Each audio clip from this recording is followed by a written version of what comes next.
Alrighty. Should be good to go here in just a minute. Gonna check the usual stuff. And we will get going. Welcome in, welcome in. Good to see you.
Hold on, boys, we got technical difficulties. And by that, I mean my hair will not cooperate. I think the problem is when the AC was busted earlier, I took a cold shower because it's too damn hot for a regular shower. Some of my hair is like sitting oddly. Okay, there we go. Now we got the headset on with minimal hair in the way. I gotta get a haircut. I gotta get a haircut. Here we go. Go back to the library. Alright. We are good. Hey guys, River the Rage here. Hope you're having a fantastic day, and welcome back to the Steam Next Fest. This was supposed to be part 3 by this point, but couldn't do it last night.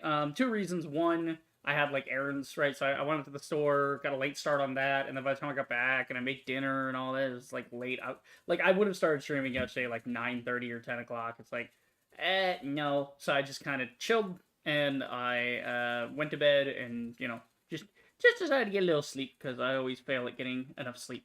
Anyway, so there was that, and on top of that, the AC was fucked. So I didn't want all the lights and everything because it's already a little warm with all these lights on, and that's with like a regular 76-degree house, Whereas, I mean, today it was peaking up in like 81 in here. I'm like, yeah, no, definitely not. So yeah, the AC guys came by, they fixed it. 20 minutes later, it broke again. Guy had to come back out, but they seemed to got it all flushed out. It's just a bad. The AC in this place is badly designed. It's this. It doesn't happen all the time, but it's happened enough times over the years that I've been here that I don't understand it. I don't like I get it from like a money standpoint of they wanted to cheap out on some of the stuff, but at the same time, yikes! Just invest one time in something decent, and then you don't have to waste the maintenance guy's time with cleaning out the same thing over and over again. Also, I thought I had my hair set, but it's still fighting with me. God damn it. You guys have no idea with this hair. It is... It's crazy. I've said this before, but when I look at guys like Danny on Ninja Sex Party, Game Grumps, Danny Sex Bang, when I look at him, I cannot understand his hair. I just don't get it. Like, how does he... Because I'll see him put headphones on sometimes in certain videos, and, like, how? There's just so much hair. How does it not drive him completely insane to have all that on the head? So Sab, did you get the AC fixed? Or are you gonna tough it out with a fan and a window? Nah, dude, we got that fixed. Because I ain't trying to be sitting in June in fucking Florida heat with this shit. No. Like, it's not even the heat, it's the moisture. The moisture just sucks. Anywho, let us begin. I'm gonna try to get a couple in. I did find some more, so you'll notice we were at like 30, and then I kind of doubled it. But like that's kind of something I did last night. I figured, okay, I'll look up some more stuff, get some more stuff downloaded. This one was updating. It's got like a patch in it, but it's okay because it's the end of the list anyway, so we're not going to get the zombie ship for quite a while. So I'll update that before I go to bed tonight. That way it's all done up for the future. Anywho, starting off tonight, we have 10,000 pizzas, please. So this is a robot factory game about making pizza, I think. I mean, obviously, from the robots and the pizza, I got 2 out of 3 at least. But yeah, I think it's an automation game. I think. Did I even change? Oh, that would That would have sucked. Oh, I about I about didn't change the thing over, but my headphones would have been working out. I always forget something. So yeah, it's like a little factory game where you make pizzas for an endless horde of aliens, I guess, that want to eat pizza. Proceeds to grab a pair of hair clippers and shave his head. Dude, honestly, you're not far off, Sap. That's kind of how my hair has gotten to the point where it is right now, because it used to be like down to my neck here, and I got like fed up with waiting to go to the barber. Not, I could go anytime. It's like I go to the place in the mall. It's like a hair school, so they'll do a basic cut for like $10, which is really awesome. I mean, the downside is that it's a like school, so you have to sit there and wait for them to like show it to their professor and get insights and all that. But it's also helpful because they're trying to learn to be a barber, which is, I'll take that when, you know, it's like a $10 cut. I'll totally do that. I am thinking about getting it all just shaved completely off, because I haven't had a shaved head in, like, not like a bald shaved head, but just like take the razor, just get it like basic training, like just off the bit, just ugh, you know. But yeah, no, it's like that's basically what I did last time. I like just took some scissors and I went around the sides and everything, just kind of try to even it up. And I got it pretty close. I actually got it pretty decent. Considering one, I'm not a barber. Two, I didn't even technically have like a correct angle to really use the mirrors. But yeah. Also, the other night when I ended the stream, I said I was gonna watch Teenage Mutant Ninja Turtles, and I did, and it was awesome. I love rewatching shit like that because it's just funny. It's very funny. Okay. Okay then. Game Jin. Key 6. Loudness. Turn down slightly. This is the first time I've ever seen someone say audio. Like, I genuinely have never seen any other video game call it audio. Like, they'll just say, like, master, music, and effects, or they'll have it in a separate audio tab. But here it's just... That's wild. I've never seen it phrased that way. Like, I've never seen the audio actually put in there. Can't do places that offer services that are also schools as well, because all it takes is someone saying, uh-oh, for me to get the... Okay. I mean, that's the thing, though, is... It's... Like, with barbers, at least, its hair will grow back, right? Like, as long as they don't chop your ear off, then we're good. You know? And like I said, these guys, they're... When I say it's a barber school, I don't mean it's like a barber college. I mean, these guys, they work on their wig orbs. It's, what is it? Paul Mitchell. So it's like a Paul Mitchell hair school. So they're trying to be stylish. So they're very, very careful about what they're doing in there. And it's, you know, it's not bad. It's not bad going in there.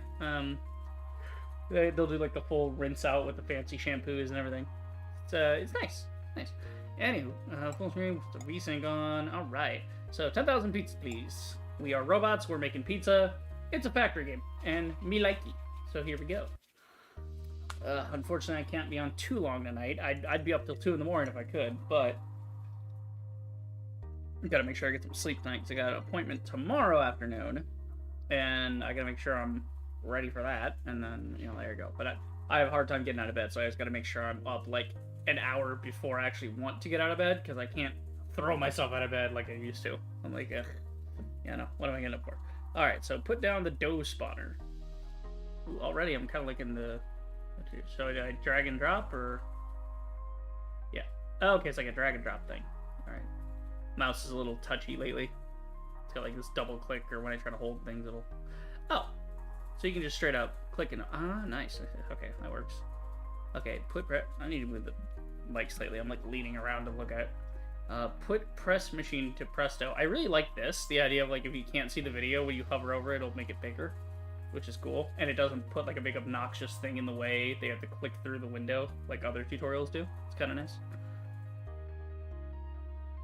Okay, and then okay, we got drag and drop to start, and then after you drag and drop, when you click it, you can just click and move.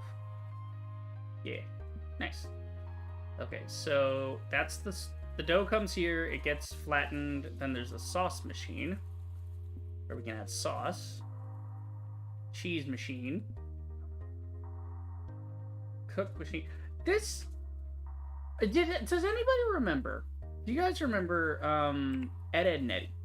It's like, I'm gonna show this off. Also, the music is nice and chill, I really like that. But, Ed, Edd n Eddy, back when Cartoon Network... I don't think Cartoon Network has their Flash games anymore. Like, is there somewhere to actually play these or what? Because I might do a stream one time. Oh, it's a web design. Okay, they have the web design museum. Oh, so maybe. Oh, dude, there's Food Bash. That's a classic. So they might actually have an error. Oh my god, you can straight up play these. Dude, we're doing a stream one day. We are going to do a Cartoon Network game stream one day. Because I was a child when I played these. Like, I was like 8 or 9. And I was fucking terrible at most of these. Like, they really had clunky control stuff too, because they were just Flash games. But we'll definitely have to play these sometime. Anywho. This one. Candy Machine. Perfect. They have the exact one I'm talking about. Okay, I won't show you guys. I'll just look it up. But Ed, and Eddie... Candy Machine. Also, I learned that apparently there was only one script change in the entirety because Danny Antonucci, the creator, he was like the writer and everything, and he was like perfectionist. He was like Ken Levine was with Bioshock, where it's like his way or the highway. That's it. We're doing it this way. It has to be done this way, and you know, just to deliver the results he wanted. And I learned that there was only one script change he actually allowed, and that's when they had like the rabbit episode, and where I think Ed was allergic to the rabbits, and Ed, or the actor for Ed, he suggested, like, because Ed's supposed to say rabbit, and it's like he wouldn't say rabbit, he would say bunny, and like that moment when he says bunny is the only thing that Danny Antonucci ever allowed to be changed about his script, because everything was meticulously planned by him. But no, see, like, look at this. This is exactly it. Like, this is the vibe I was getting, where you've got different modules and things, you're sending it through and trying to get the whole game. Well, again, we will do that stream. I'm gonna put that in my notes tonight for a future stream. That'll be really fun. Because I did say I want to do a stream doing like Flash games and Stickman games, all kinds of stuff. But yeah, no, it's cool. It's this whole thing about getting them a Jawbreaker. It's like Jawbreaker comes out here, and then you put it through whatever kind of parts, and then it goes out here. It's because it's supposed to match the vibe of the contraptions that they had in the show. Like, they would put together this wacky stuff. Very similar to KND, where Kids Next Door, they had the 2x4 technology. Visually, I just love that era. Okay, so Box Machine. Okay, so let me figure out what we're actually doing here. Make dough. Alright, so this spawns the dough, this flattens the dough, this adds the sauce, this adds the cheese, this bakes it, this puts it in a box, and the conveyor will deliver. And then how do we drag to it? Nope, there you go. Get rid of that. And then here.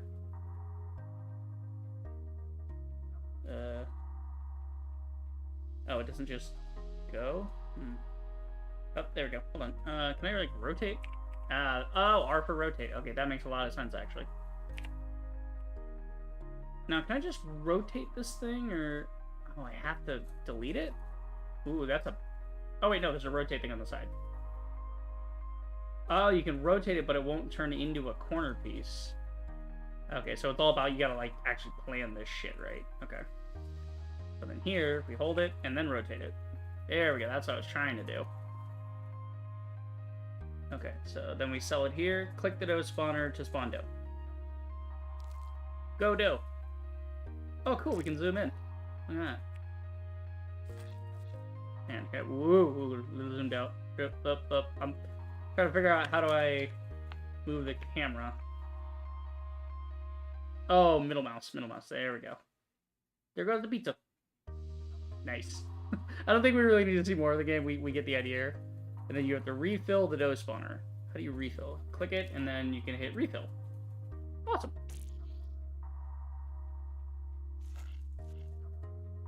Yeah, the sound effects are a little down. Make the audio on the sound effects a little because the music's pretty loud. Oh, there we go. I like it. I like the simplicity of this. This is very much inspired by old Flash games. You can just tell. Very nice. Very nice. Let's see.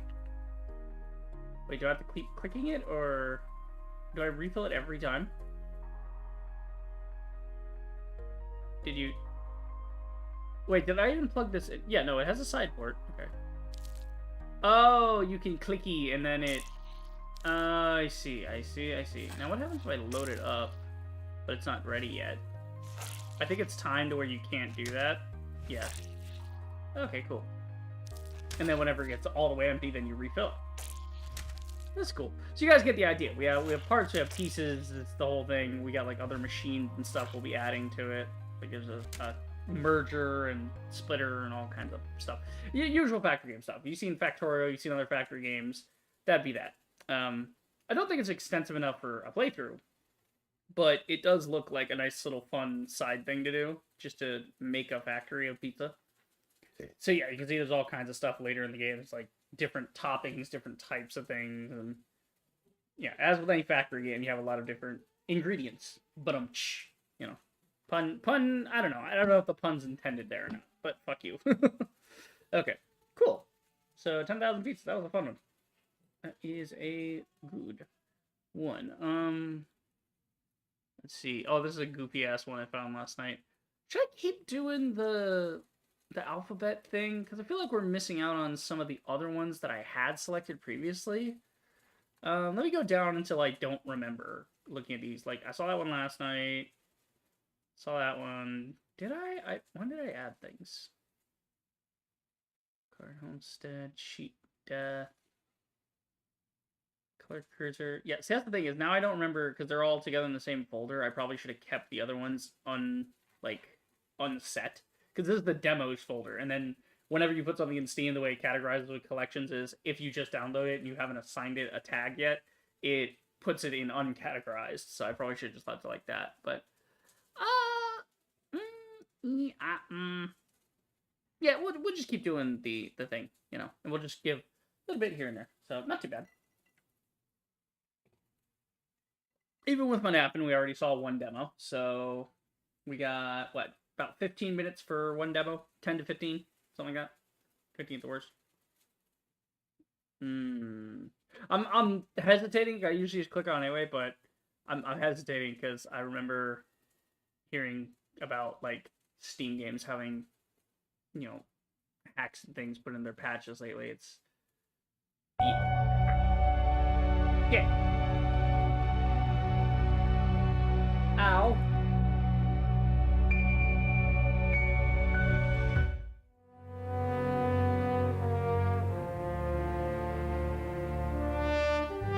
Okay, let's turn that off for a second, because Jesus Christ, that's loud. And somebody tag me something important on Discord? Nah, just the usual stuff. Okay. Like automatic one for like when people go live and stuff. Bring the OBS back up. There we go, okay.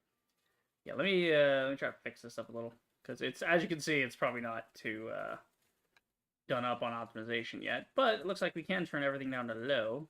Texture streaming and nanite control. Oh, that inspires confidence when you're relying on nanite to do shit for you. For your LODs. If you guys don't know, nanite is a thing in Unreal Engine where Unreal Engine will...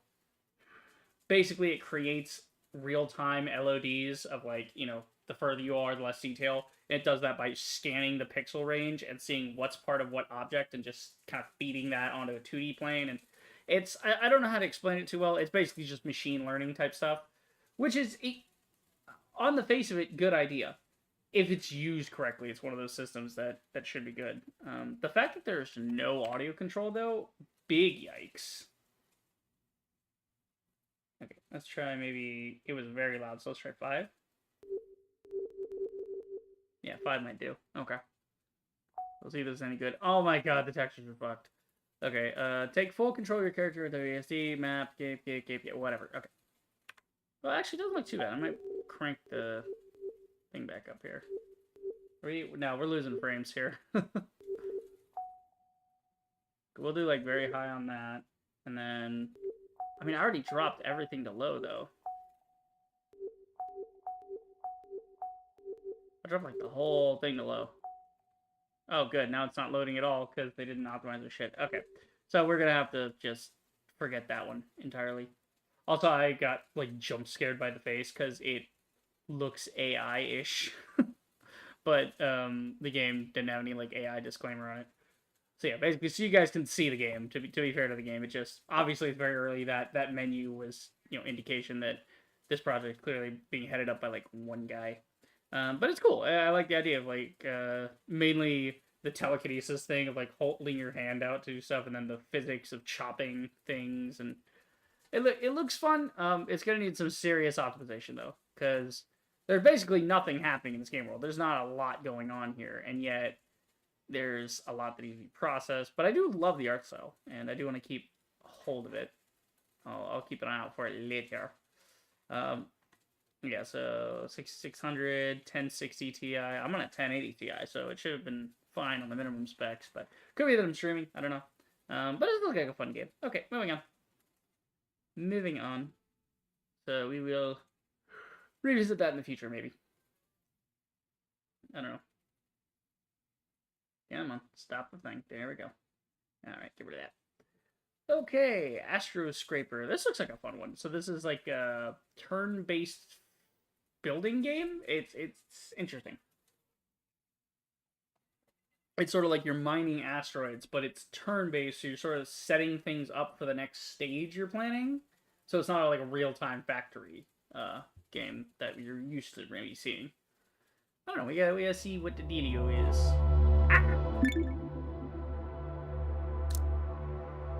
Loud. There we go. Jesus.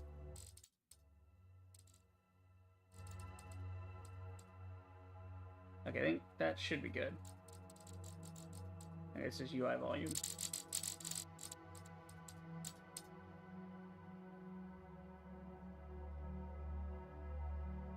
Okay.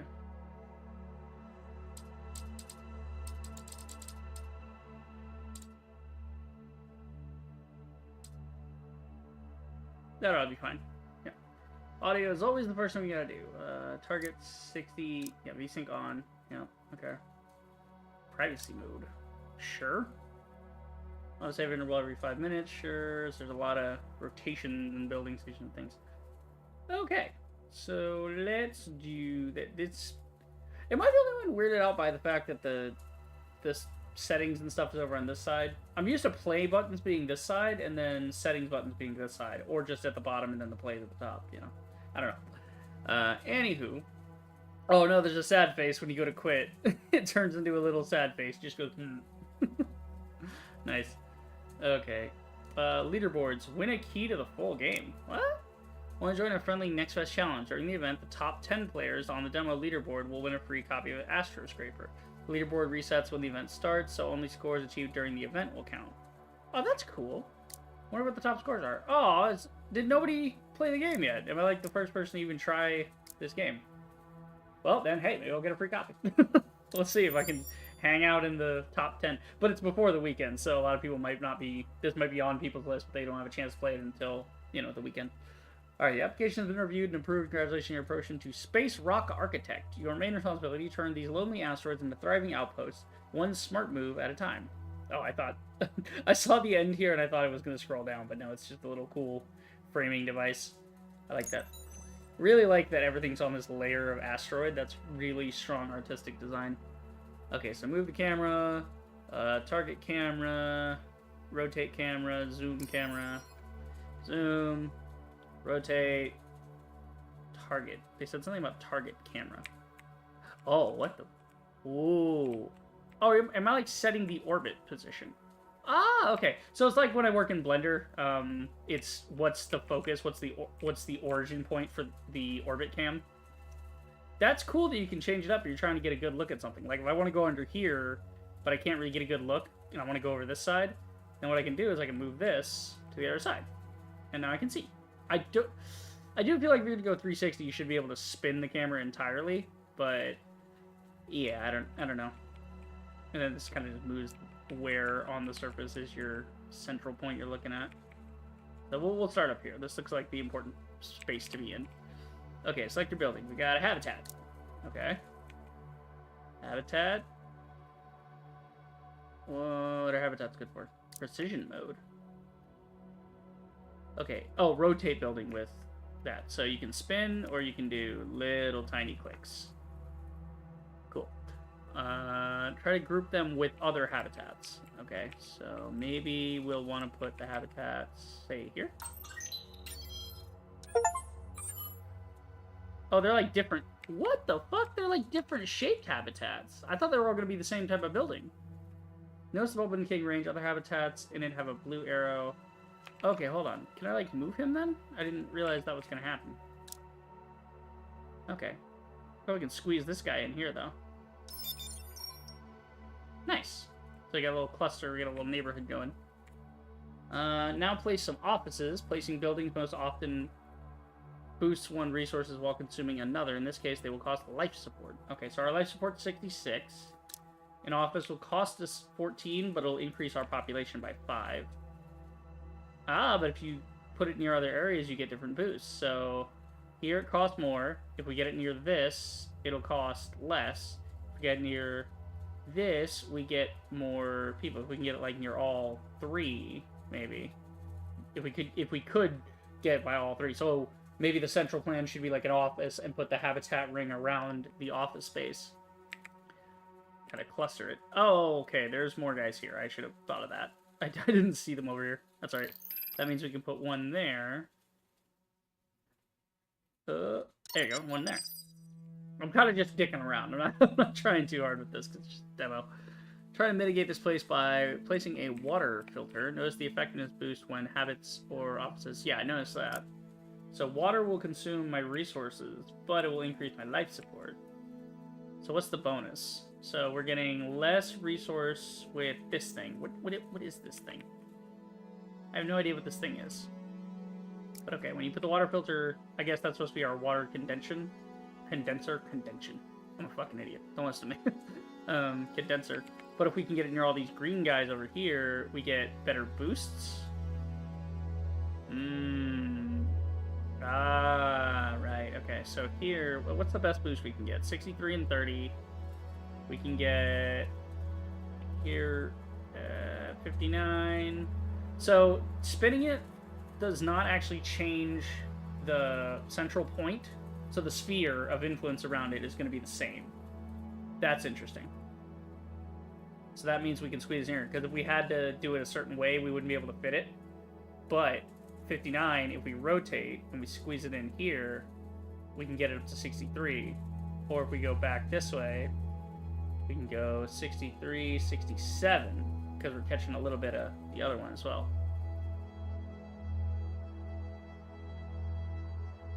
So I think 67 is going to be the most we can probably do. Nice.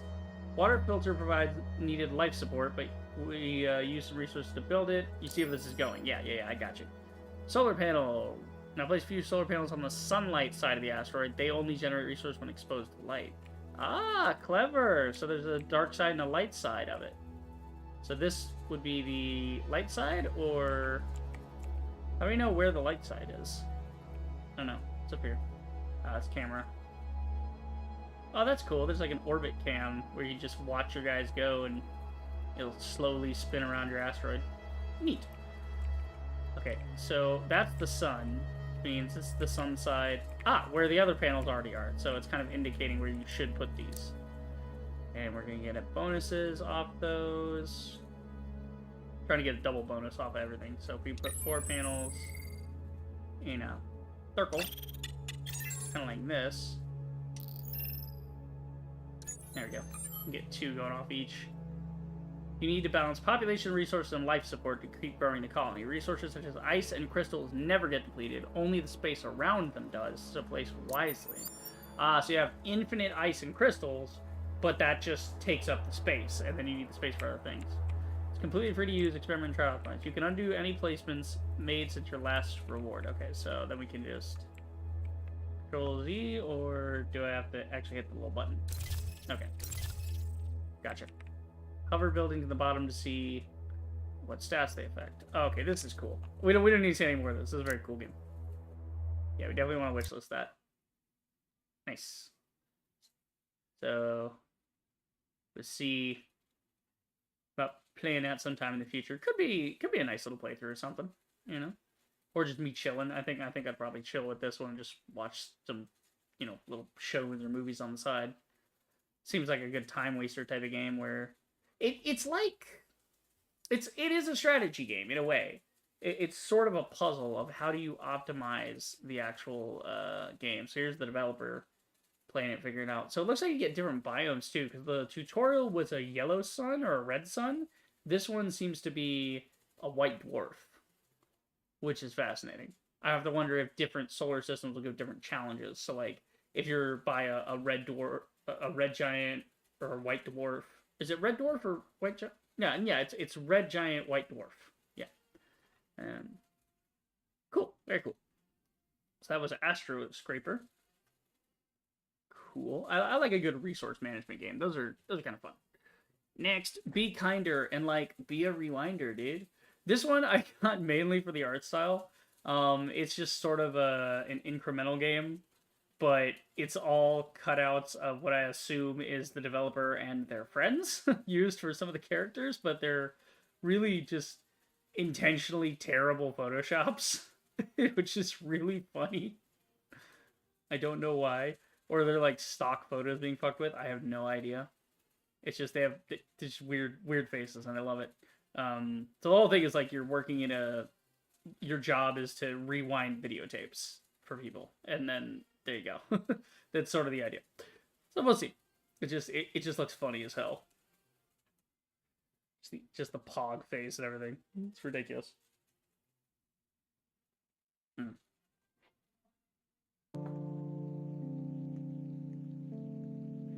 Just checking it. Make sure we're still going here. I'm always paranoid. You guys know this. I'm paranoid about the stream. Just double check that. Yeah, we good. We up to date. Audio's still good, yeah? Oh, I paused it. I'm an idiot. Yeah. Okay. Moving on. Okay. Son, I've had enough. Jesus Christ! Get a job or you're joining the military, and I'm turning your room into a gym. Bogus. All I know is movies. Wait, I can rent these out. Okay, cool. So, we have lore. The backstory here is that you're a layabout and your dad was like, join the military, or get a job, or I'm gonna make you go in the military and I'm gonna turn your room into a gym. And then he's like, oh, hey, I'll just rent these movies from my house. So he's like Blockbuster in his garage. Okay, it could be simple. Rewind tapes from the return section, put wound tapes into the inventory, give tapes to the customer from the inventory or directly from a rewinder. Tapes get returned after 15 to 30 seconds. Repeat. Okay. Click to select, place the tape. Use the hammer. Deselect tape or hammer. Deselect tape that has rewinder. Puts in inventory. Just click again. Tapes. Okay. Yeah. Hammer. It's just me, Vicky the VCR, and my tape of Revenge in Patagonia. Today marks the start of Planet Rewind, so let's get rewinding. Jesus Christ, that's loud. Okay, let's try like 15. There's like no settings or anything for that. Okay, so rewind tape. We're starting one tape and one rewinder. Does that mean it's done or it's still going? Oh, you can see it. Yeah, here's the tape here and that. For anybody like that might watch this that has never seen a VHS in their life or understands the concept of it, not to be like all boomer like kids today, but like that's how it would work. Is the tape moves from one side to the other, and all the tape would start on the left and go to the right. That's what that black is. That's the tape rewinding and going back the other way. God help you if yeah, God help you if you had a VCR that you could not. Fucking fish. There we go. God help you if your VCR just wouldn't rewind if it had like a bad head or something, and it would just. Because you'd have to like get your thumb in there and wind it back manually, or if you like had it, if it tried to eat the tape, you'd have to get the tape back out, hope it didn't damage the tape, and then try and carefully wind it back in. It was a pain in the ass. There's a reason DVDs took over. So she wants a red tape that's. Derek, would you be quiet? Thank you. Sorry. Is that my mom? My sister? What is that? I'm so confused. Okay. Hello. Okay, you want the red tape, but I don't have the red tape right now. She took it. Oh, there it is. Okay. I have $5. We have upgrades. What can we do with $5 upgrade? Oh, we can buy a horror tape, we can buy a comedy tape, and a romance tape. We need the audio rewinder to get some other stuff. Audio rewinder. Oh, it's like rewinding people's, like, music tapes. Those are like tape deck. Yeah. Like 8-track tapes. Cool.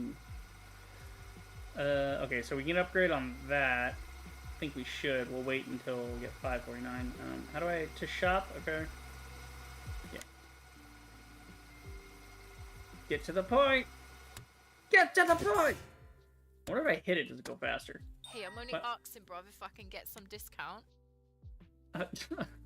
Okay, I like how they're all British. That makes it really funny. It's all in, like, pounds as well.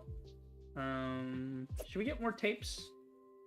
Do people want certain tapes? Or... I guess they'll just work off whatever current tapes I have. And it'll attract other customers if they know I have certain tapes. So does this go faster? Oh, shit, it does. We can make it go faster. I ain't seen you around here before. How's about you come to my place and we whack some rats? Oh, shit. Oh, dang it. Okay, make sure you to... Ah, I accidentally closed the chat. Hold on. Doc. Chat? There we go. Okay. Because I clicked out of the window when I went to hand it to her, and then, like, the mouse didn't stay in the window, and then I hit sign to chat, and I clicked the thing out, and... Hell to pay. It's just problems. Typical problems. Okay. Should we upgrade the price or buy another tape? We'll buy another tape because we're getting a lot of... This one must be good. Yeah, we're having people ask about these, so... That's cool that I can speed it up. I really like that. Oh, you can't do it when there's no tape in it. Okay. Oh, that's interesting. So it doesn't take the money you've made to upgrade. It's just a threshold you have to meet. Right, so then we get to 19, and then here's, like, upgrade the price. So we can do both? Or, oh, no, okay, it just was... Maybe that guy gave me more money, and then it evened out. I don't know. Oh, that's cool. You can just hold it. You don't have to tap it rapidly like I've been doing. Like an absolute dumbass. It does hurt to spend money. This guy reminds me a lot of, I've been watching the Duckman series because some mad lad has been putting it up on YouTube. Absolute legend, all like 50 episodes.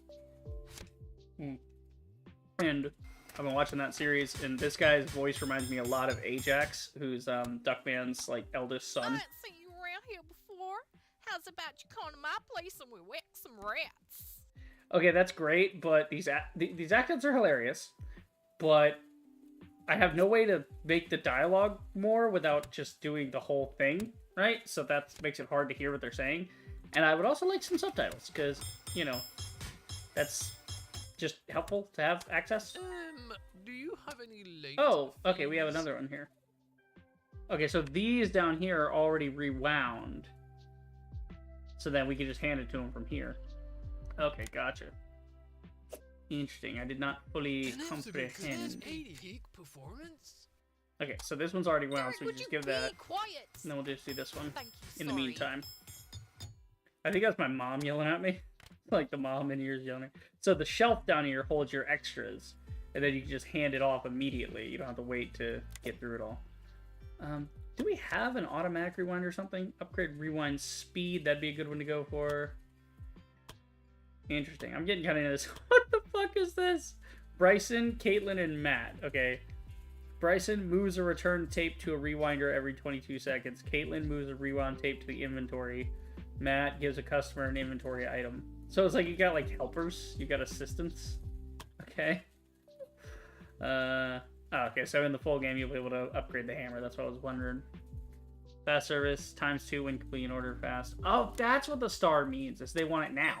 They're impatient little shits, okay. So that's why you want to have them on hand so you can get bonuses for giving it to them right away. So since this is the only tape I got, all I have to do is wait for the next to pop up and bam, Cheers, give it to them immediately. Okay. Cool, I think you guys kind of get the idea. It's one of those incremental games. That's just how we are, how we do. Get me out of here! Why is there no UI to this? Help! Okay. So obviously it needs a little work on the user interface and stuff. Unless it's like right click to get out, or no, I have no idea. Absolutely none. Okay, we'll just close it. That's fine. So yeah, that's obviously going to need a little work before it releases. Is it releasing anytime soon, or is it just coming soon? Yeah, Q3. Okay, so obviously there's going to be a lot more work on it. But for a little vertical-sized demo, that's pretty much the whole game. Yeah, you get the thing, and then you can see there's like more going on. You got to fix things. You got audio rewinders. You got things just going, and yeah, it's pretty crazy. You selling drinks and stuff too. All right, so Be Kinder, Be Rewinder. That was a fun one. Nice one. All right, Bet Rot. Is it a... Oh, this is the gambling one, isn't it? Yeah. Let's go gambling. Another one that I chose mostly for the art style. It's kind of wacky. It's got that what do they call that? When you use like live people, but in a video game, like you use footage of real people. Let's see. Term for live action in video games. Let's see. Yeah, FMVs. I think is full motion video. I think that's the... Is that it? Narration technique that relies on pre-recorded video files to display action in game. I think that's the one. Like, what do you call it? Night. Oh, what was it? It was the thing that was used as like basically the first video game to say that video games are violent and evil and all that. Night Stalker? Night Trap, that was it. Night Trap. So this is an example of the like full motion video, so FMV. So it's this schlocky, stupid, like crappy little game for, you know, old Sega, like back in the day, and it had this like full motion stuff. You might be more familiar with it if you watch Game Grumps and you saw them play Harvester, where all the cutouts are real people and they like film them on a background and they cut them out of the background and pixelated them and make them look more like as part of the game world. Yeah, but that's really interesting. I do find it's one of those things. It's like I said in the other stream about the retro PlayStation 1 style graphics. I think that's cute, but you have to do it right. You can't just do it for the sake of doing it because you think it's a cool aesthetic. You have to actually execute it well for it to be an homage and not just like a what's the term I'm looking for here? What would be a good way to phrase this and not sound like a total asshole? Like, I'm an asshole, but I don't want to be a total asshole about it. Like, there's a difference between an homage and a copy, you know? Like, if you just... Okay, hang on. Oh, the audio sound. Yikes, that's loud. But there's a big difference between copying and homaging. So, like, there's a lot of Metroidvanias out there, and the reason I don't really care for that genre is because I feel like a lot of them are just aping on Mega Man and Metroid without understanding the, like, point that those games had back in the days. They were made as things. It's kind of like with Skyrim, right? And how Skyrim is hard. Like everybody's like, oh my god, so it sold a bajillion copies, and, you know, it's like Bethesda's crowning achievement, whatever the fuck. Everybody and their brother played Skyrim, right? Every human on the planet has played Skyrim. But objectively speaking, it was giving just an open world, simple experience, whereas something like Kingdoms of Amalur was giving you the classic fantasy experience you'd find in something like World of Warcraft, but it was a single player, and you had like a lot of options with your class and your weapon types and stuff, and there was a point to it, right? Whereas Skyrim, it was just following off of what Oblivion had been doing. It was just this world of Tamriel, you know, like dragon, literally like you're the chosen one, go kill a dragon. It's like, okay, but that's in Kingdoms of Amalur, you don't know what the fuck you are. There's none of this like you are the chosen one by the prophecy. There's the Fate Weavers, yeah, but the Fate Weavers aren't telling you what your fate's going to be. They're not saying, oh, you must be super special. It's like, you are special because you've been reincarnated from the dead. But the thing that makes you special is that since you've been necromancied by the gnomes, you are now a fateless person. Which is a meta-narrative for the player, since the player is in control of the character's destiny. And that will depend entirely on who you want to play the character as. There's a point to that. Whereas in Skyrim, the only point was, we're Bethesda and we want your money, and we made a fantasy game, buy our fantasy game. And that's it. There was no deeper meaning to any of it. There was no good story, there was no good nothing. Like, it's only good as a bandit cave simulator. That's all it really does. Which, if that's what an indie or even like a AA team wants to do to make something cool, alright, I'm down for it.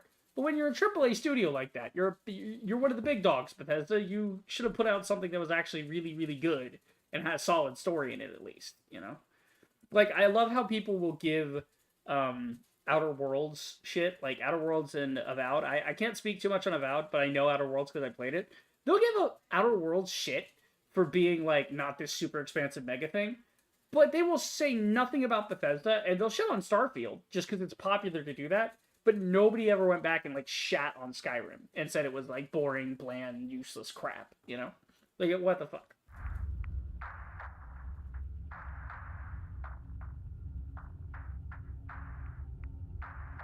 All right.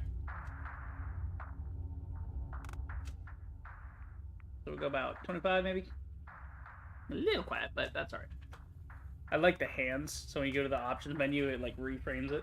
That's cool. But you can see what I'm talking about. He's got the live action. That's that FMV, that full motion video coming in. Which, again, it's, I think in here, it's using that. It's not just copying other gambling games to be in that genre. It's adding to that genre by doing the FMV thing, making it stylized. Good morning, or good evening. Honestly, it makes no difference in here, okay? So we're just stuck in a fucking... We're like at the Lucky 38 in New Vegas. That's it. Wondering where you are? That doesn't matter anymore. Let's get to what matters. At the top of the screen, you have 3 things. Oh, I do. Okay. Looks like I got money and score and lives, maybe? Okay. Tokens, which is the green. Use them to buy things in the shop. 2, gold, the yellow one. You earn it by betting, and you need it to clear each quota's... Oh, there's quotas now. Quotas rounds. It's got this kind of edging effect to it. Like, it's like desynced out like it's RGB cables, which is cool. Well, not RGB, AV cables, right? So like, yeah, like, yeah, well, or composite video, basically. Okay, so rounds on the right, the white one, that is how many rounds your current quota has. The tokens you earn in the rounds you play are chosen after clearing each quota. Next, there's a chest in front of you. I left everything you need inside. Open the chest. Open the chest! Oh, there it is.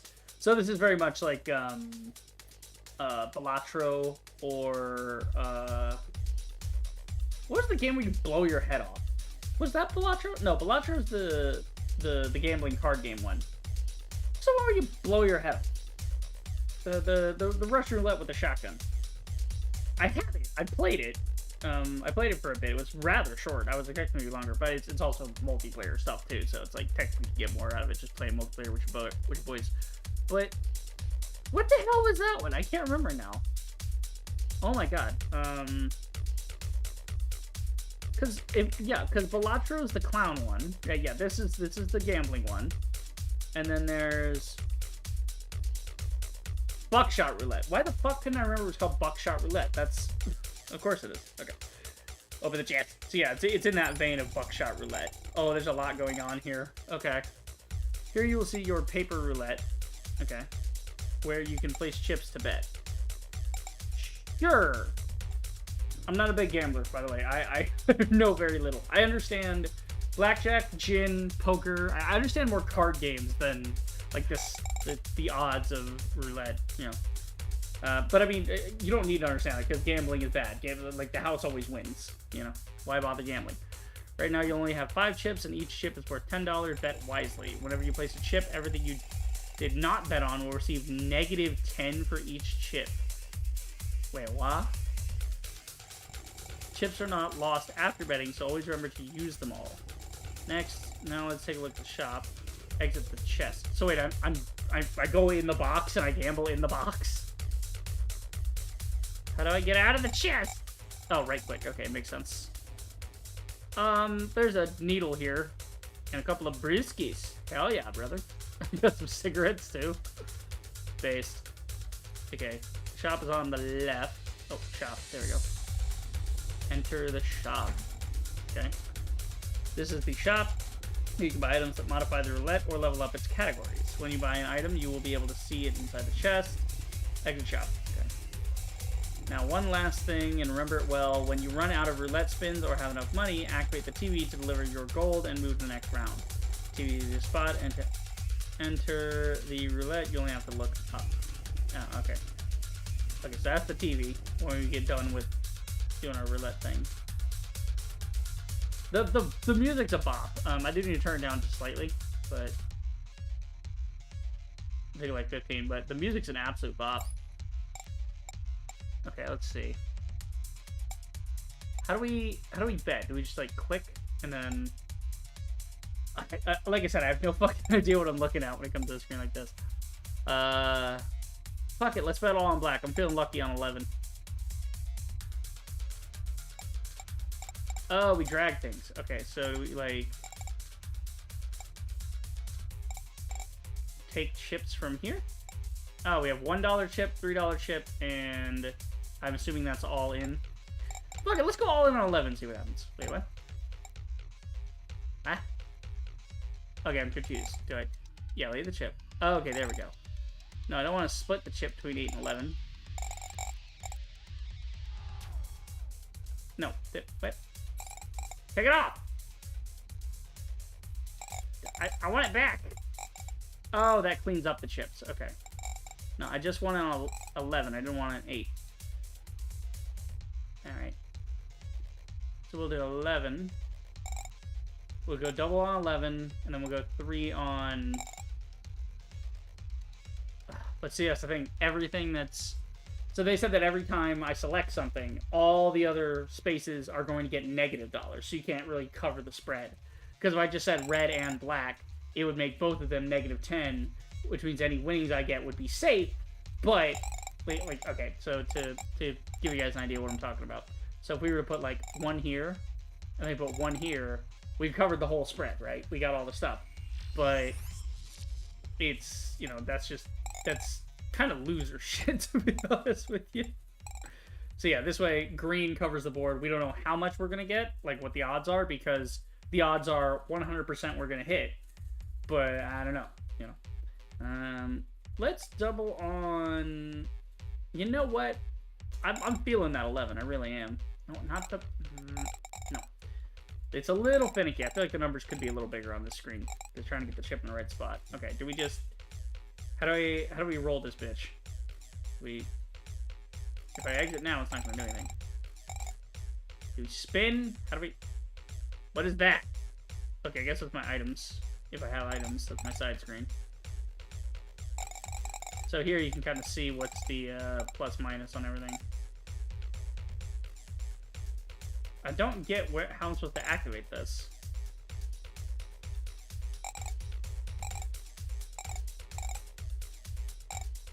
How do I make it go? I don't know how to make it go. What the fuck? So my chips are staying in there. Do I just spin it up here, or...? I have no idea what I'm doing. I'm just clicking the crap out of this TV. Let's see. Smoke? Can't have a smoke. Okay. I have no monies. Well, I have a little monies. I got tuna, levels up, 2 columns. Okay. How do I make the fucking thing go?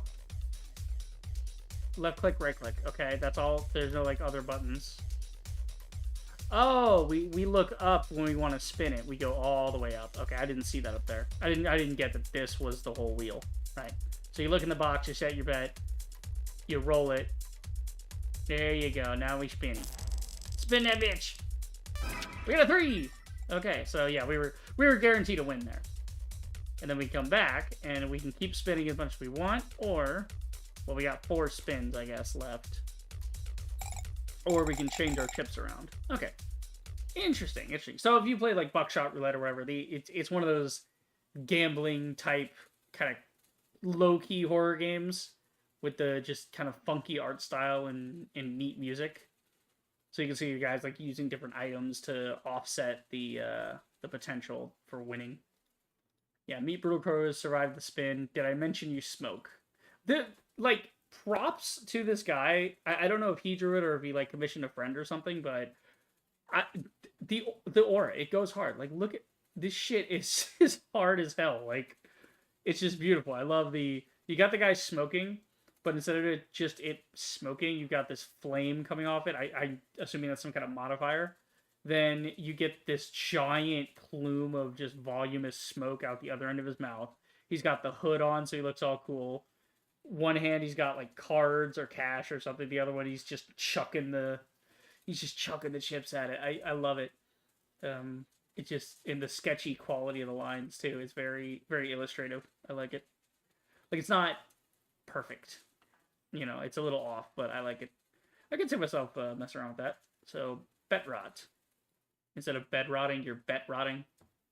you're just let's go gambling. The game. It's all it is. Calvar, yeah. This is one of the horror ones I found. I found a couple of horror ones. I need to get water. I will do so after we check out this demo. So about an hour now, not bad. Got some schmooving and grooving.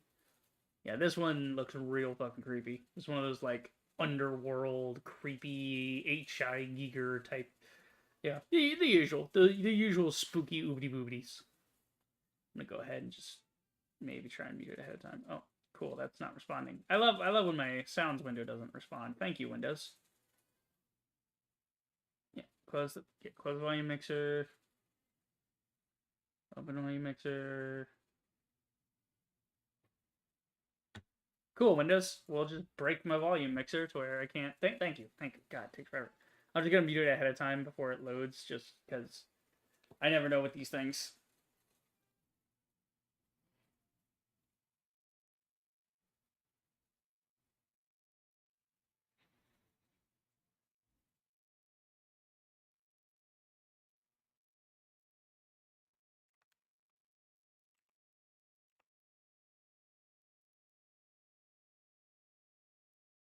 Trying to be quiet because I don't know if it's gonna carry because it's already with the frame rates being a bit of an issue. Okay, let's try to fix that first before we fix the sound. Video, there we go. Dynamic resolution, no. Upscaling. I don't need DLSS. Why is an indie dev using DLSS? Fuck you and your fake frame upscaling bullshit. Yeah, why is it set to ultra? Turn that shit down, buddy. Yeah, we're gonna kill everything because this is one of those like high fidelity horror games. I gotta respect he's broken up a lot of these graphics, which is good. This is more than you even see in like, well, shadow quality. There's shading quality and shadow quality, which are two completely different things, which is kind of nice. I don't think I'm gonna be able to play this one though, just because he hasn't bothered to actually really optimize. He just sort of maybe just go with TSR, then maybe that'll pick something up. Maybe? Is it? No. Okay, still having problems. Never mind. Alright, to hell with that one. Unfortunate. I was looking forward to that one too. But guys, you gotta fix it up. You gotta optimize. I've said it once, I'll say it again. If your game is not in an optimized state and ready to be played in a Next Fest demo, then just make a demo yourself later. It's fine, you know. But yeah, you can see this one's sort of like Outlast, just your usual, everything's all bloody, dark, evil, you know, a Silent Hill type shit, right? Which I do want to keep an eye on. It does look like it might be fun, but yeah, it's oof. Wow, the fact that the min spec is like 80 in i5 8400. How the fuck is that your min? Your min is like, okay, that's sure. I was not happy about seeing DLSS in there, because DLSS is just the thing that a lot of companies use nowadays to forego optimization. It's a cheap trick. It's just fake frame bullshit. It's there to like do upscaling. It's kind of like Nanite in UE5. It's not making LODs though. What it does is it takes an image that is rendering at a lower resolution and it pumps it up to a higher resolution. So effectively, if you have something, say, rendering at a quarter of what your screen's resolution is, if it tries to bump that up to your screen's resolution to make it clean, you're going to notice, because it's going to look all ick, because the resolution is out of touch. Now, it's useful in cases of trying to get something to look pretty without necessarily draining too many resources. So instead of, it's like faking the detail, but at that point, you just need to optimize your game to fake detail. That's how old school optimization used to be. This is another issue of the digital age, is that since things don't actually have to fit on a disc anymore and can be updated later and can just be digital files, they can make the files as big as they want. You got a lot of games like Call of Duty is like 200 gigabytes now. Fallout 76 is like 120. It's because there's so much content in it. There's so much stuff, and they just don't trim it down. Meanwhile, Helldivers proved that it's absolutely possible to go back later, compress your files, and make the game's overall file size smaller. by optimizing and making things work. Gee. Also, 7 Days to Die. I'm going to mention this real quick just because it popped up on my screen here. I've been waiting to play 7 Days to Die. I was waiting until 1.0, and then I was going to go in at a certain point and say, okay, let me, like, because I think I've said before, if I do play 7 Days, I want to just kind of play it and hang out and not worry too much about the hordes. Because 7 days with the hordes every week, right? 7 Days to Die on the 7th day, you always get a horde. But with the hordes, how do I put this?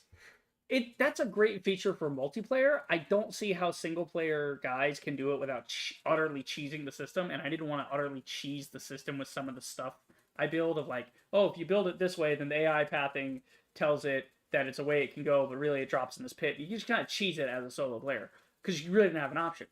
And I tried playing one time, and my idea was, let me build a bunker down like 10 or 12 blocks, right?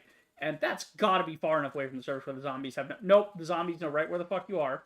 They will find you. They will dig through meters of solid rock just to get down to you.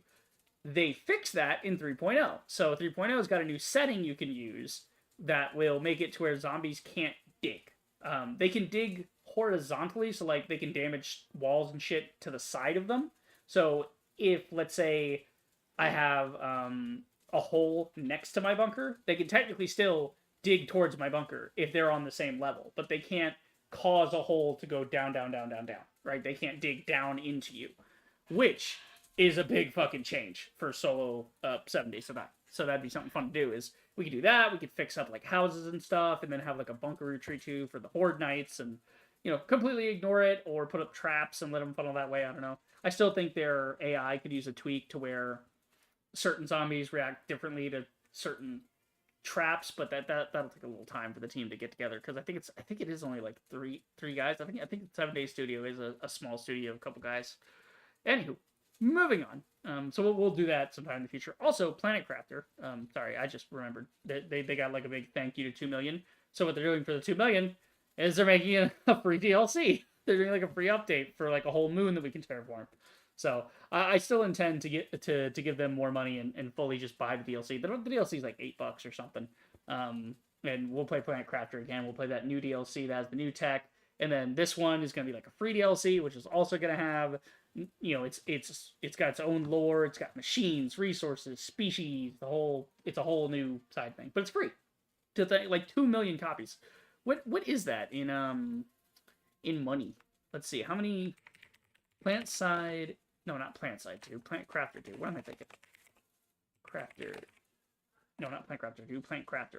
My brain is completely gone right now. Yeah, so this has only been out for like 2 years. And then, assuming they get like full price off of... we'll assume, let's say the DLC is what, $10? Oh, actually they have a bundle now. Okay, cool. Look at that. They have another one, Toxicity, now. Because I remember they had Planet Humble, and now they have Planet Toxicity. What the fuck, man? Now there's a Toxic update. Jesus Christ. Okay.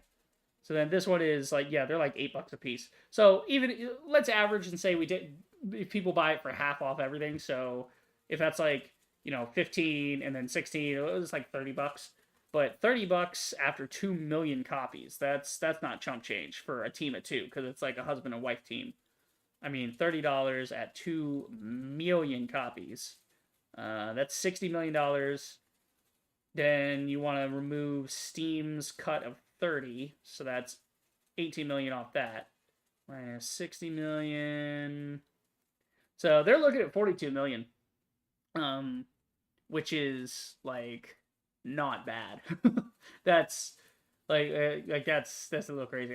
You gotta take out living expenses, taxes, in their area. So even if, but like, let's say you get taxed off of that wherever they are. I don't know what region they're in or whatever, but assuming that, like, let's cut this in half and just say they've made $10 million a year for the last 2 years, and that 10 million, so that'd be like a 20 million total.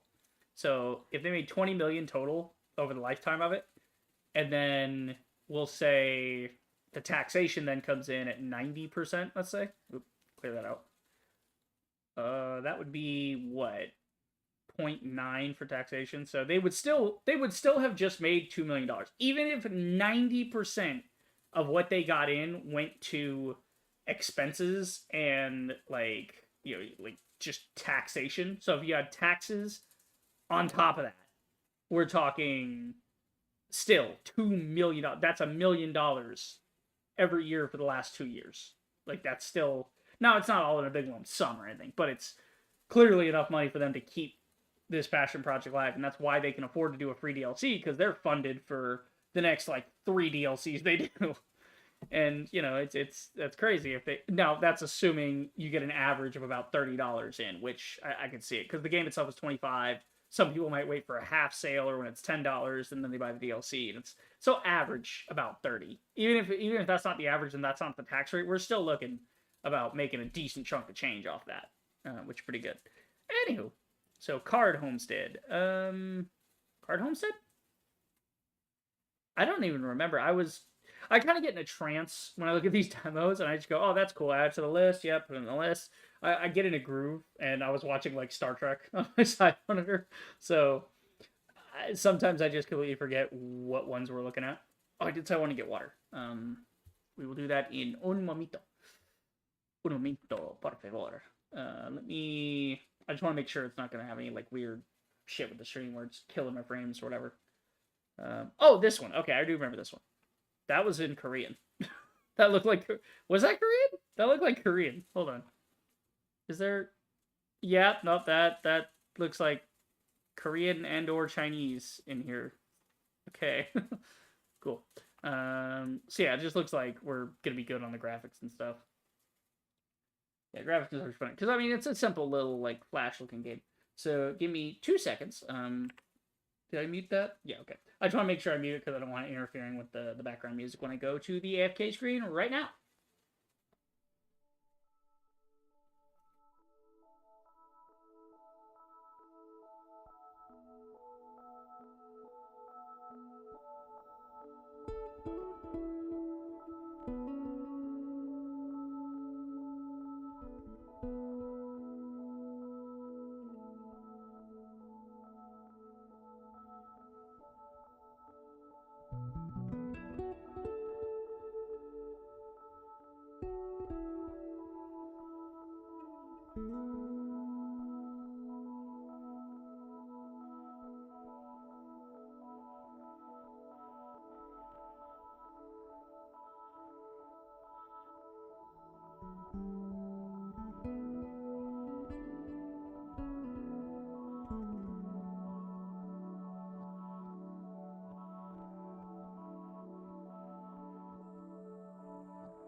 Alrighty, we return.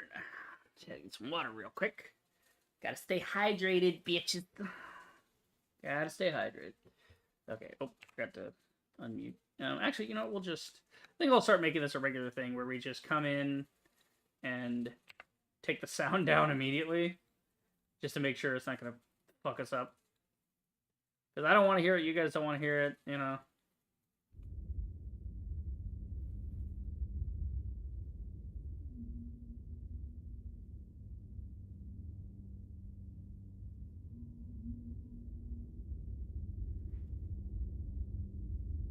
Gotta do fine. Okay, so let's see. There's a dictionary? Oh. This is cool. So it tells you what kind of cards and stuff you get. So it's sort of a deck builder, city builder type thing. Yeah. Normal mode. Oh, I like him. Little fat dude, farmer guy. And then there seems to be some sort of tomboy farmer chick, and then an unknown third person. Okay. Buff. Start the game with a farmer's house card. Okay. So this is basically his starting hand, essentially. He starts with all this, then the main cards like crops, industry. Oh, okay. So this is like, if you're doing crops, you get crops, animals, industry. If you're trying to like go for certain things. Gotcha. Then here, difficulty easy, normal, which is locked. So like everything but easy. They don't want to scare people off with the tutorial. They want you to do the tutorial first, and then you can do the other stuff. Okay. So we'll just do that. We'll follow the tutorial, as one does. What we got? Homestead Credit Union. Why does this feel like American Slavic shit? This, the way this looks, it just looks like USSR, but America edition. I love the twang of that. Oh, that twang of that guitar is nice. To you, the committee is committed to your safety and prosperity. You are hereby required to remit the indicated tax by the settlement date. Your contribution is appreciated. Alright? So we are in debt to our manager is Baron von Niegler. Total 10 gold. Okay, so we owe this guy 10 gold. Right. Oh, there's a little farm guy. Look at that. Cool. Drag and drop crop, place field. Okay. Immune. This object cannot be destroyed. So that's what the little right top side is. Okay, no, that's immune. And then on execute, gain 1 watering can. On execute, meaning it triggers at the end of the turn while placed. Plus, so watering can will +1 on the target empty soil. So this is similar to crop deck. So we did the crop deck demo in the last Next Fest, and it was, you know, you turn-based farming, like you're trying to get things together for in time for the debt to be paid. I guess we'll put him in the middle. Yeah. Okay. So he gets +2 money every turn, looks like. D-Day? What do you mean D-Day? Oh, Debt Day? Or Debtor's Day, right? So then, obviously, you kind of move out and expand. Interesting. Press the end turn button. So yeah, we got this guy. That's going to give us, you know, watering can and all that. Yep. Gain gold equal to the score of your placed objects. Okay.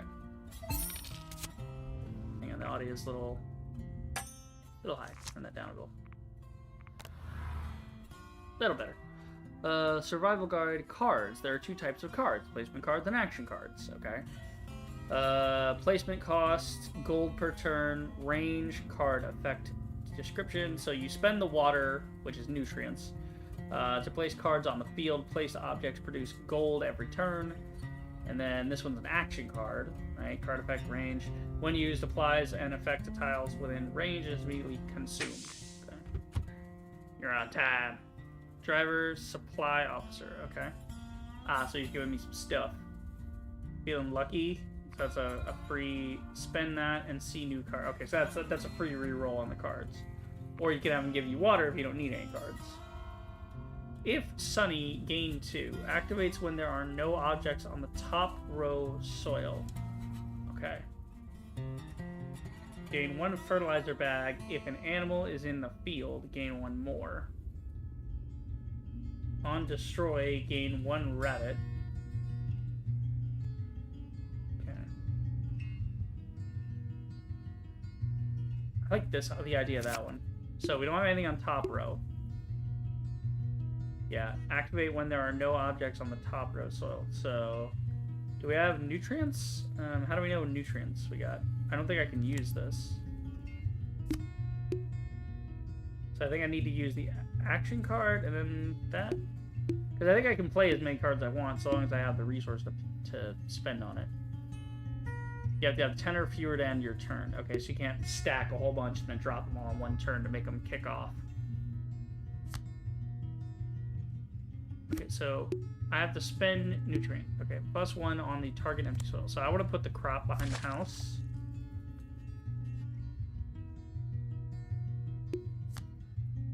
Not enough nutrients. Not enough minerals. Let's construct additional pylons. God, I'm going back to my StarCraft days. Press this button to end your turn. Execute the effects of all placed cards. Okay, so we end turn. And now that'll give me another water. And then I'll water that to add nutrients. Yeah, I get it. Next day, moving on. Oh, here comes the traveler again. On spawn, if water on this soil is 2 or more, C3. Okay. On execute, which is end of turn, on execute, raise water on empty soil within range. Oh. On execute, destroy an object within range. Oh no. You gain 3. destroyed after 3 activations. So you'll gain 9 total gold out of this, but it'll destroy anything that's up in front of it. Okay. Interesting. This one sounds like a good way to just keep up with nutrients, though. Oh, but see, now I don't have the... Dang it. Alright, yeah, so I was planning on crops. I wasn't planning on industry. Did I even place this? Or okay, so it has to be placed on a nutrient-rich area. So I do this... Yeah. Looks like I can't rotate the thing. Okay. What is reclaim land? Toggles the land purchase UI? Ah, okay, so this is how you can expand the farm and stuff. Gotcha. Alright, we'll just put that there for now.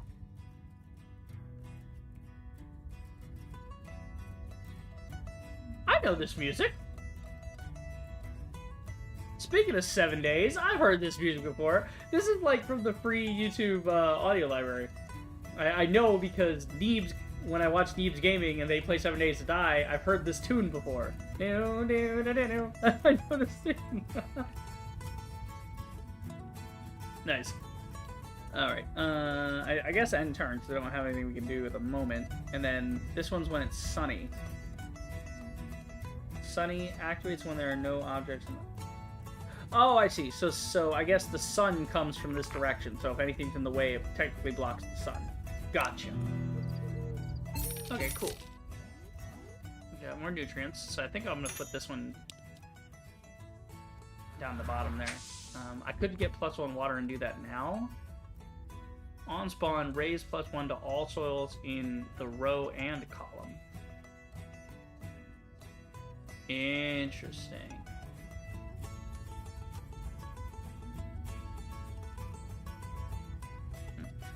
On spawn, destroy the object within range.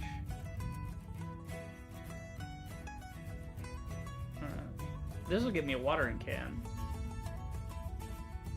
And it'll give me a money. Let me go with the tractor. I want to see what the tractor does. So the tractor will do 1. So if I do that, and then I do the tractor, now it's going to water all that. Sweet. So I can't use this one right now, but the tractor... Yeah, on spawn. So now that the tractor's there. On spawn, raise 1 to all soils. Gotcha. Now what happens if I destroy him? Can I destroy him in some way? Don't know. There's probably like a destroy like you use the other cards to destroy certain objects. I think that's the idea anyway. Or maybe if I put the industry over the tractor, it'll just delete it. Okay, on destroy, gain 1. Triggers when an object is destroyed and removed from the soil. Okay. On spawn, gain 1 cleaver. Destroy 1 object, gain 1 random animal object card. That I should probably take, so I can get rid of the tractor. Okay. Here's the play, boys. We do this. We then spawn chickens. We use the destroy card to destroy the tractor. We use the industry card.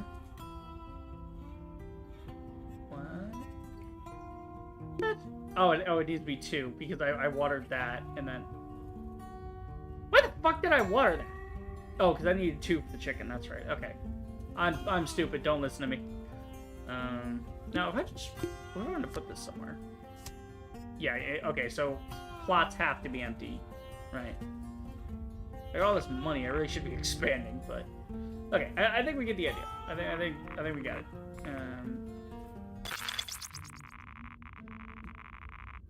Okay, there's like a little backstory of stuff. Cool. Okay. Gotcha. I was trying to go back. I thought retire would just quit to the desktop. I thought it was just a cheeky way of saying that. So yeah, as you can see, it's very similar to Crop Deck. It's like a turn-based thing. You have a certain amount of days to make a certain amount of money for the debt, and you're always trying to expand your farm while doing that. But you have to be careful, because once you put something down that's permanent, you have to find a way to destroy it to get it out of the way. So it's all very, you know, how can you make all the cards pop off one after another after another? Like, what's the big play here? Which is cool. Oh, it's got an update. Okay, well, it doesn't need an update because I'm gonna install it. Okay. Cheat death. I think yeah, this is like some dice thing with the Grim Reaper. So it should be fun. I'm doing about 10 o'clock. Not too bad. About an hour and a half so far. I ain't gotta go to bed super early, but like I said, I got trying to hop out of bed nowadays. I'm just like, I wanna sleep. I like my pillow. It's not even that. It's not even like I'm tired. It's just I wake up.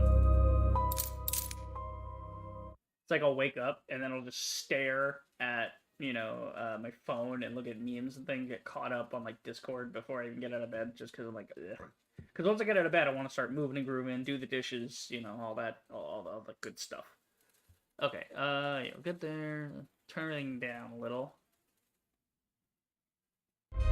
Oh, Jesus. Yeah, this is somebody that does not balance audio very well. I'll leave it about there. Should we go 60, 50, 75? 50, 70? 75 is technically the VSync, but we'll just go 60. Okay. I like the little hands. That's cool. Just and a little setup here for the table. Nice. Alright. Ah! Did I just get shot by a goblin? That was loud. But I just got shot by a goblin. Okay, I'm in shock. Oh god, now I gotta do a voice. Here we go. Let me find it. Where do we do with an ethereal voice? Something witchy. Something whispery. Something otherworldly. Something up here, but it can't be too high, because that'll be a high voice to do if I try to make it strained too much. Hello, mortal. Only a strong soul. It's I gotta make sure the mic can pick it up, too. Finally a strong soul. I hope you like games. Better play is the thing. Now I'm just thinking about Q Star Trek. I don't know why. I think I'm watching too much DS9 lately. Alright. Don't rush. Look around. You can move the camera with the key. Okay. Oh, that's cool. You can go over the board. You can go back to your side, left, right. It's like a locked-in camera instead of a free cam. There's like camera positions. Cool. Yeah, okay. Choose one of three. Should I even do the voice? I don't know. It will just, yeah. Choose one of three paths. Left click on the hex with the event figure. Okay. So we're choosing a path. I'm assuming we're starting here and trying to get there. Fuck it. Click that one. You move across different hexes. Right now, the golden is available to you. It's a little gold. Okay, so I assume that one. The astral, it gives a pair of random dice. Okay, yeah, sure thing, bud. Special die consists of ones and has two faces with special symbols for each color. Always return to the pool after rolling. Okay, these are your pale regular die, unaffected by hidden conditions. Golden die, rolling its symbol adds 3 gold. Okay, so if you get the symbol on it. Interesting. The settings. Yeah, now the sound's not so bad as it was. Oh, see, I am the little piece there. Okay, I didn't know which way it was going there. Alright. Hexes between events are always battles. You need to roll a result equal to or higher than mine. Okay. So it's craps. We're playing craps against the Grim Reaper. Awesome. Select the dice to roll by clicking on them. Okay. So he's using a regular and a gold.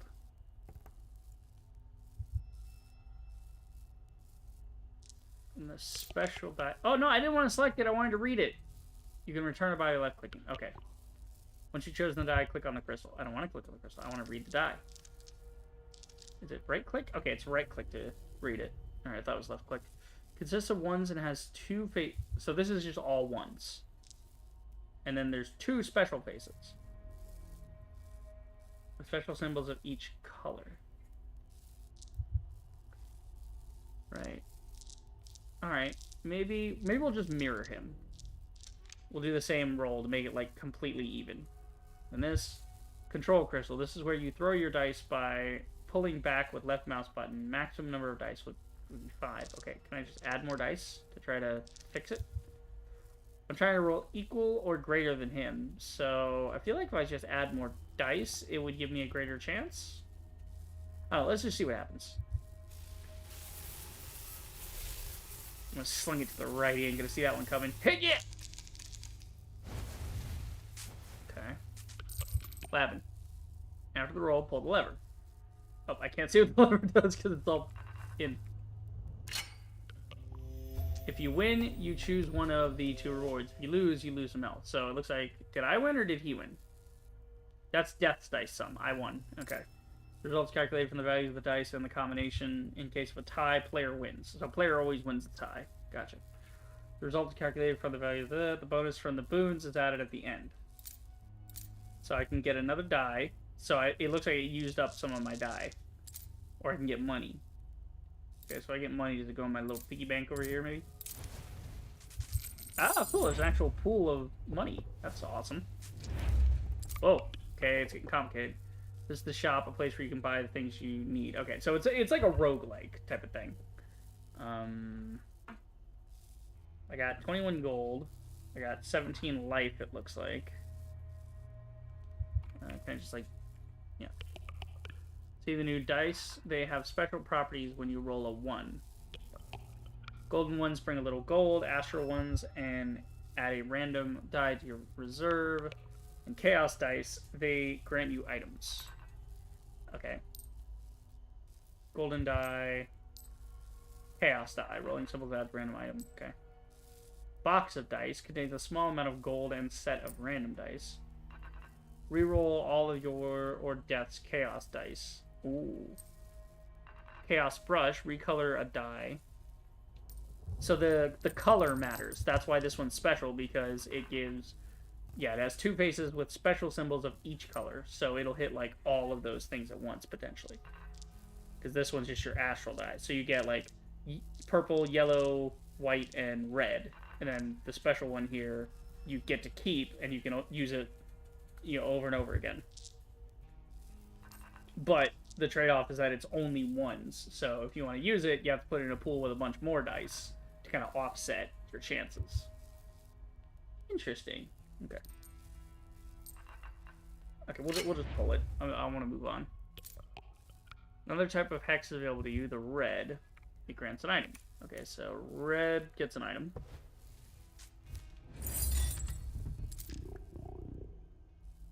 Oh, the skull's talking now. Let's not boss the BB hand.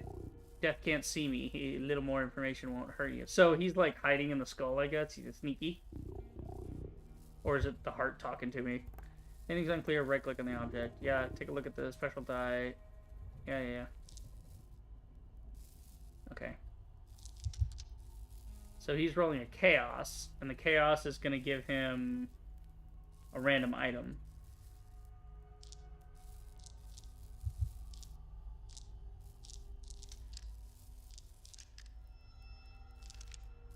We'll go twofer. We'll see. Hey, got it. So he got the jawbone. After the roll, you can use an item to improve your result. What does that do? Rerolls a single die. Ooh, interesting. And this one turns the cube to 2. So if you're like, you know, you rolled it, you fucked it, but you could use an item to maybe offset the final result. Interesting. So you can get your gold die back, or you can get money. Right. Okay. In this event, you need to roll a specific sum. Okay. So it's like test your might, but with dice. Okay. Fascinating. Naturally, the higher the range, the greater the reward. And the sequence of actions hasn't changed compared to combats like dice roll use. Okay. So we want to try to hit 20, but do you use up all your dice trying to hit that, or do you just let it ride? I'm going to let it ride. Oh, no, wait. This is a type of event. You have to do this. Okay. So we'll put in that one because I always get that one for free. We'll put in these because they're kind of cheap. We'll get, like, a couple of them. I'm trying to hit 33. That's going to hit on ones. That's going to hit... What's... I think, yeah, okay, so 5 total. Gotcha. Yeah, that'll work. Hey, not a bad roll. Got 18. And we got an item because that hit red. 3 color dyed gold. Okay. Wait, I thought it had 2 faces. It consists of ones and has... So every one of them is a 1. Has 2 faces with special symbols of each color. Always return to... Has 2 faces with special symbols of each color. Oh, okay. So I think it's a 6-sided die. There's all 4 colors represented, and then 2 of the faces are representing all 4 colors. Maybe is what they mean. I don't know. I can't really see the thing. Okay, then we just go next, get our money. All right. Okay, you guys kind of get the idea.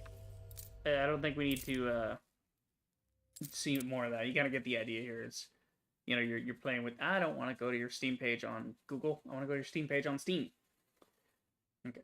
Yeah, the same thing as you know, your Balatro, buckshot roulette, that kind of thing. You're gambling. You're playing the odds in your favor, twisting things with items. You know, trying to get through the run as best you can. Nice. All right. That was some nice dice. Moving on. How are we doing so far? We've gone through almost 10. Not bad. Next up is Chosmas. This one I got for the art style. Looked kind of cool. Looked like a nice little point and click. Has that, for lack of a better term, learn to draw anime kind of idea to it. It's got that kind of look. Okay. Getting my audio ready here, because, don't know if it's going to be good or not. Is it open, or? Oh, no, there we go. Now it's loading. Go ahead and mute that for a second while what the fuck? It's all in Russian. Did somebody tell this person that they have a English title and their shit's in Russian? Okay, so I assume that's quit. What's this? No, that's quit. Okay, what's this thing at the bottom? No, that's the thank you for playing message. Okay, here we go. It's, I guess whoever it is they were, was that Russian or Polish? Maybe Polish? Because it's at the top. Yeah, it's, no, Polski. Polski is Polish. So, Pushkin, I have no idea what language that is. Okay. Weird. Haven't seen that one before. Alright, we'll go ahead and turn these down a bit. There we go. Like for me, I'm smart enough to just push random buttons until something works. Ooh, nice music. But yeah, you can see that kind of, I don't know what exactly the name of that would be. Like, the art style they're going for is this kind of heavy shaded type of thing where, yeah, I don't know. It's, I'm not denigrating the style. I like the style. That's why I'm playing the game. But yeah. Okay, hang on. We're gonna have to turn this down just a smidge to make it work. Otherwise, it's gonna be a little too loud. Oh, here comes the boy. Ugh, my head. Why is it splitting like this? It's like I was hit with something heavy and blunt. Probably something big, too. Methinks the trophy up here might have bonked you on the head? I don't know. Hey, where am I? I came home in the evening, had dinner, went to sleep in my own bed. I don't remember anything else happening. There's some girl here tied up. Why do you have a tied up woman on your bed? This is a problem, first off. Like, alright, sure. Okay, the audio is still a little high. It's just those piano strings are a little much. In case you need to wake her up. Okay, so, oh, my bag, planner, and player. We need to take them. Okay, bunny.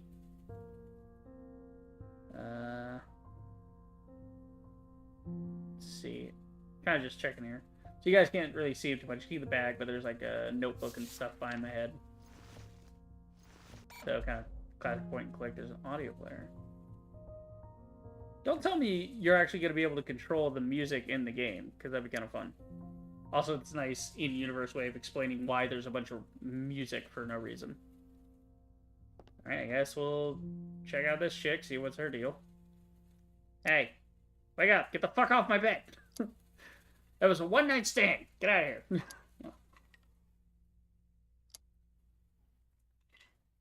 Yeah, I didn't do shit.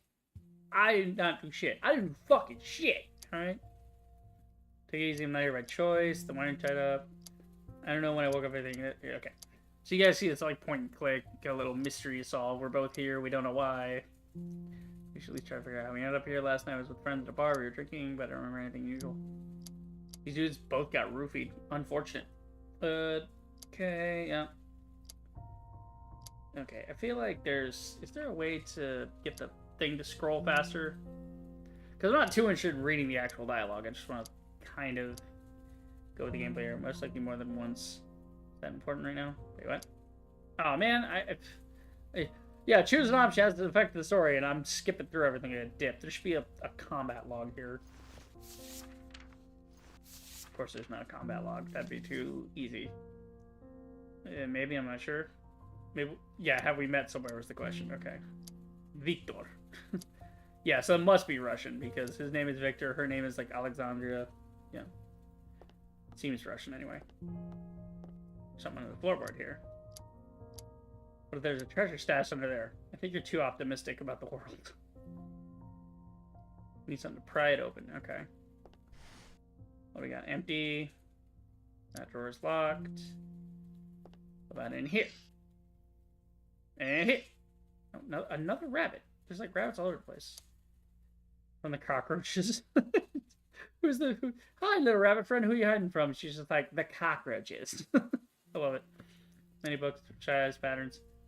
Things are usually not without reason. Okay, so obviously we might want to move these around, or they have like different sizes of the books, so maybe that'll be important. Another bunny. He just laid down to rest. Okay. The audio seems a little weird, or not the audio. The dialogue's a little weird with the translation. An unknown trophy for an unknown person. Unknown for what? Yes, I don't understand. Okay. Yeah, it is interesting. There's no like name on it. Doesn't seem like a guitar. That's cool. He actually strummed it. A clock? A clock that doesn't work.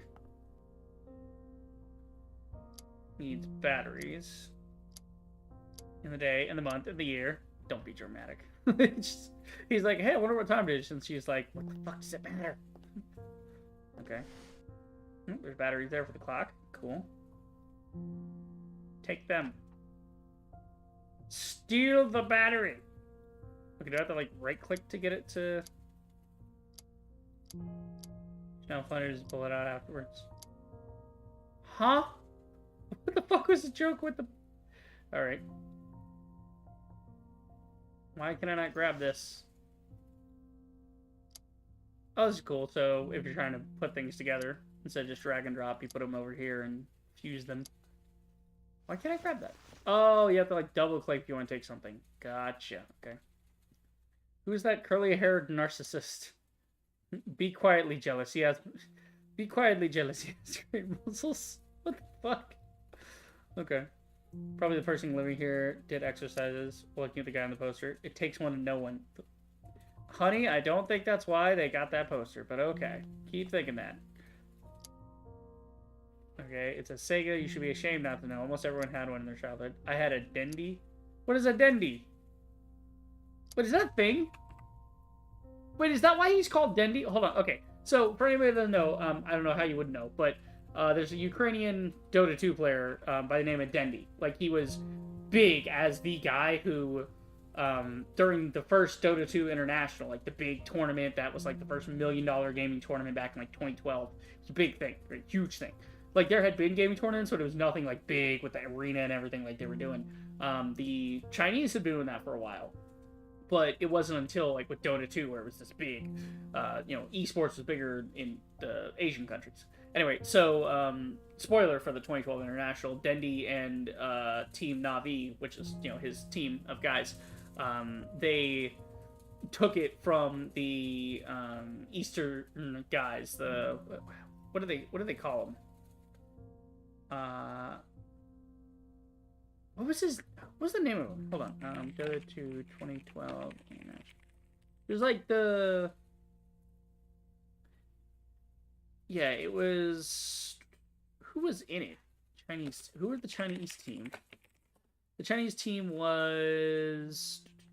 It was Navi versus somebody.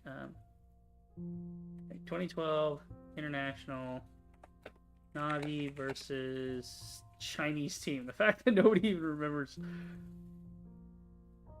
Was it IG? Or was that it? IG? Anyway, yeah, basically, like, they were like, holy shit, nobody can beat the Chinese. They're crazy about it. And then Dendi comes in and starts doing crazy-ass plays they're not expecting. But no, Dendi, I always wonder what his name meant. It's like, Dendi Game Console? Is that a thing? Oh, that's probably why he called himself Dendi. Because this is a Russian gaming console. So it is a Russian game. So Dendi is from Ukraine. So I guess that's why I never clicked that if it was a Russian gaming console, yeah. So instead of, because back in the day, this is like, yeah, released in 92. So this was just after the USSR had fallen. So try getting like Nintendo and stuff over there. It wasn't really going to happen. They were very much like bankrupt, and like they were this, I guess, like a cheap knockoff type of Nintendo. Interesting. So I guess that might be why his name is Dendi, yeah. Now that I think about it. Because he's a video game player, he's playing games, Dendi, whatever. Or maybe it means a certain thing. Maybe it in Ukrainian or Russian, whatever. What have you. Slavic, Accounting for taste, might as well hang a carpet like in the good old days. For your information, they weren't hung for no reason, but for sound and thermal insulation. How the fuck do you know this? I was also wondering why they did that. Yeah.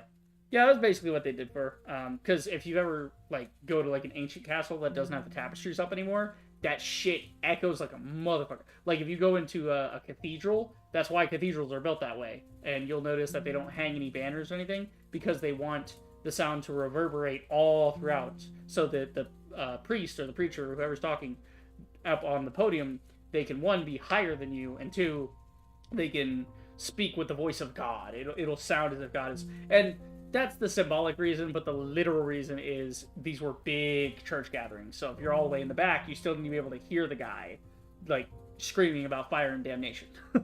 Preaching a good word. Anyway, so you guys get the idea. I really wanted to show off the art style because I thought it was kind of a neat art style. Yeah, a little point and click. Might get to that one someday when I get, over Chuck and Sussick. Get that done, and then maybe I'll pick this up someday, and we'll do that. So it's Mad Rat Game. This seems to be their first outing. We'll see if they come up with anything else. Sweet. All right, moving on. Manage, uninstall. Cool. Let's see, what's next? Color Cruiser. Don't quite remember this one, but might be might be something interesting. I think it's a idle game or like an incremental game about gathering colors. At least that's what I would assume. Yeah, come on with the audio.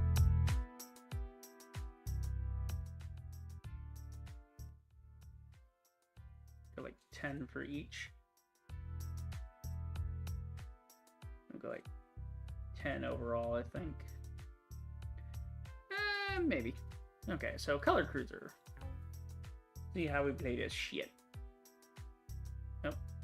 6, 5, 4, 3. What's the idea here? What are we doing? Do I move? Oh, I move. Okay. Okay, so you have to like run to the thing and then get the thing, and okay, I see. I thought I was moving with the mouse. I'm not. I'm moving with WASD. So the idea is you want to like grab them. Oh, I only got 1 point. I got 1 total point to start with. There we go. Player speed's up. That'll work. Oh shit, back the other way. I'm an idiot.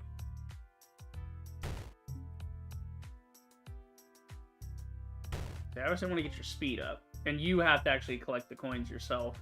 Interesting. Alright, so yeah, just keep going for speed up. So yeah, it's like an incremental game where you're just bouncing around grabbing all the colors. If you can. So we can get 2 and 1. There we go. Just lost time on the other run because, I'm an idiot. Okay, so red, Red is you can't get it. White is you have enough for it. Okay, cool. Spawns blocks 0.1 seconds faster. Player speed, reduce player drag, plus 5 seconds to maximum time. Oh, okay. So the overall time right now is what, like 6 seconds? So that basically doubles our time. That gives us a lot more time to work with. This is a cool little game. I can see myself losing a couple hours on this, just messing about. Oh, I do wish you could move around with the mouse instead of the keyboard. Yeah, doesn't seem to be any sort of settings for that. Okay, what else we got? Increase damage done 2 blocks by 1. Player speed, spawn block, more time, player drag. Let's try this. Bang. Bang. There you go. More time you got, more time you got to hit some blocks. Oop, shit. Ah, should have committed to the one on the bottom. Hey, you got it. Alright. Okay, and then, whenever I forget the sword, what's going to be up that way? More damage. So this is giving me more damage, which might let me just bust right through and not, like, stop, because I'm technically doing more damage. I don't know. As you can see, it's a real simple game. I mean, you guys already have the concept. I don't think we need to play more of this, but it is cool. I like the simplicity in games like this. It's just fun to watch the little guy go around and bash things and get the points. And I like incremental and idle games. They're relaxing and they're fun. Simply because they embrace the meaninglessness of it, and it's just like, you want point, number go up, make you feel good. That's it's real simple. It doesn't try to get in the way with like a big story and all this stuff, you know. It's ironically it's the same kind of dopamine hit that screwed up Skyrim, which was basically like they put all the fun into go here, kill this loot, get, you know, points, spend points on new skills. And they completely ignored, like, the actual world building and story and stuff. Yeah. Oh, that reminds me. Okay, we've seen this one. We get it. It's a cute little game. Looks fun. This is by Empty Studios. This is probably, like, their first game as well. Yeah. Okay. That reminds me, there's a game coming out that, I saw the ad for it. I knew it was a thing, but I saw, like, a short of it pop up. I don't remember now off the top of my head what it's called, but I gotta go find it. Let's see.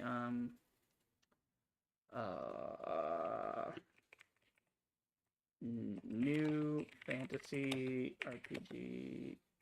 Funny? Like there's like this. No, not that. No, not that.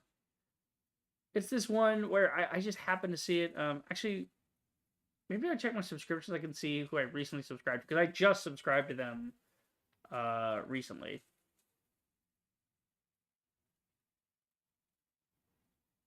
Are we gonna go to all subscriptions or what? I know I have a lot of subscriptions, but damn, dude. Okay, that's new activity. Most relevant. Maybe new activity would be the one. Let me scroll through here real quick. Let's see. Yeah, see, because I know I subscribed to them, but I can't remember the video. Oh, you know what? Why don't I check my history from my videos? And then we'll see. Oh god, if it was in shorts, I might be a little screwed here. Let's see. If I just type game, maybe it's in there somewhere. Nope. Ah, something went wrong. Thank you, YouTube, you useless bitch. RPG? Returning to a game, dialogue. It was like 2 or 3 days ago, I think. Was it Sunday? That's the problem, is you have to get the exact wording right, and it's... And I don't know if it was a short or a video. I'm pretty sure it was a short. Oh, good. That's wonderful. You just changed it all back. EDC, maybe. RPG, see anything come up. I just don't recall now. It's gonna have to pop back up on my feed later. Anyway, point being, it's sort of a ridiculous type of RPG where it's kind of competently built, but they got that energy of like, you know, fuck AAA. It's like, I think in the short they actually say like, we got this, we got that. How are we beating AAA developers? You know, because they're like getting ready to actually release it, I think, this year, and it looks actually put together and well done, which is really funny. But just the way they sold it on, like, you know, we got this, we got that, like there's a frog man. Oh look, bird creatures are coming. Like they got anthropomorphized creatures and stuff in the game, and they're just. And they said like, how are we beat like basically like we're idiots, we're idiot devs. There's like 6 of us. What the fuck? Like how are we making a big RPG and Bethesda's not done yet? Basically, you know, they didn't say that verbatim, but that's basically what they were implying was like, you know, how are we beating AAA? Meaning. Where the fuck is the Elder Scrolls game, Bethesda? We've been at this a couple years. You guys have been at this for 15. What's going on? Okay. Anyway, data miners. This is up next. So this seems to be a minesweeper type of puzzle thing. So we shall see what the dealio is. Go ahead and mute it. Yeah. I'm liking that idea now. I don't know why it took me this long to think to just mute it in the volume mixer, and then once we get in, we can adjust. It'll be a lot easier. We won't have to blow out my eardrums, blow out your guys' eardrums. Go ahead and just kill both of those. And then we'll add back in. No. But there we go. Oh, a little loud. And this is why we use the volume mixer, because sometimes things are not so precise. Okay. Ooh, excuse me. Close that up. So we got the campaign, casual, time trial, training. So we'll do basic training. We'll do the tutorial, get an idea for it. So you're like a data miner, you're a hacker, and you're trying to get up. Welcome to the training center. Did I check this one for AI, or is my brain just fried from AI paranoia? Oh, that's not what I need. Where am I at? I'm looking for Steam.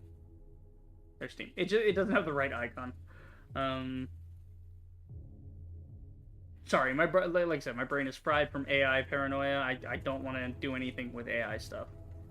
And it's a shame because there's, like, the art styles that the AI was trained on look like that. So if somebody actually drew that, they might be drawing it in the imitation of someone else's style, right? They might be inspired by that and draw it that way. But, you know, it's hard to know, you know. Can I make the HUD bigger, maybe? Yeah, here we go. Game UI scale. I think that's just a little bigger. Seems a little small. Yeah. Mainly so I can look at the video. Or not the video, the picture, let me say. Here you will learn the controls and acquire the basic skills of a data miner. Okay. Let's get to work and... So, click and hold to move in that direction. Oh, okay, so he'll just go for it.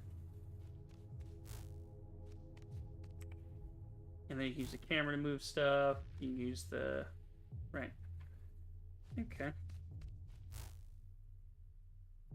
Will he figure it out on his own, or no, I have to... Panels are blocking your way. You have to use the cursor to mine your way through. Okay, click a panel within reach to activate cursor. So it's like Minesweeper. Opening a panel reveal what's inside.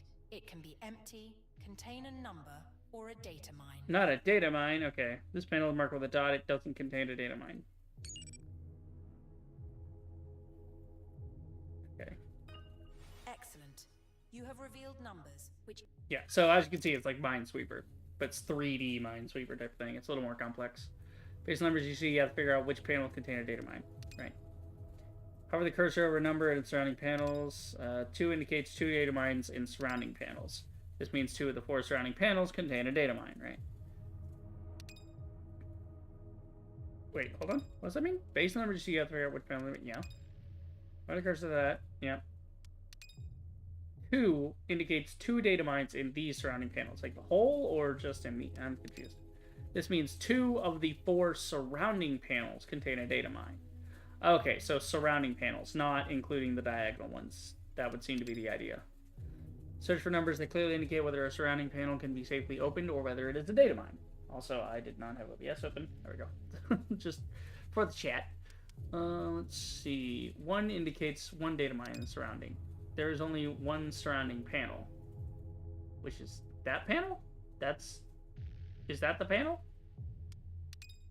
So this panel must be a data mine. So it does include the diagonal ones. Okay, a little weirdly worded, but all right. Panel containing the data mine must be hacked. Then you right-click to hack it. Okay. So there's one data mine, right? So it's like the same setup. Oh, that's cool. It's got two, and it's got 2 levels to it. Climb next to a number, activate the cursor. Each number tells the amount of data mines. Okay, so then if we go here, right-click. Hack successful. This hacked data mine is no longer counted by... Okay, got it. So yeah, it's Minesweeper. You guys know how this goes. Visible data mine, hacked or destroyed is no longer counted by surrounding. 1 got reduced to 0, 2 gets reduced to 1, numbers reduced to 0 are removed. When a number is removed, surrounding panels are opened automatically. Climb to the hacked data mine to collect... You collected 1 data cell. Hack more data mines and collect 20 data cells to pass this training. Okay. Now, practice in safeguard mode. If you select an incorrect action, it will be grayed out, and data mines will be highlighted. Okay, so we're just practicing right now. If you suspect no data mine, left click. If you suspect data mine, right click. So, out of these, all these count for that. So then, yeah, obviously the middle one. Okay.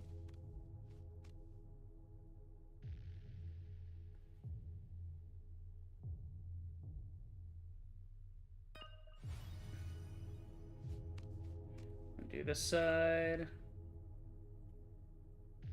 That must be a data mine.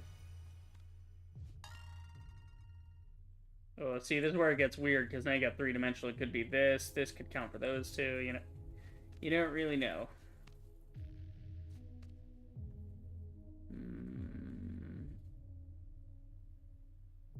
Oh. Shit. Oh, man. Okay. No, now my brain's breaking a little bit.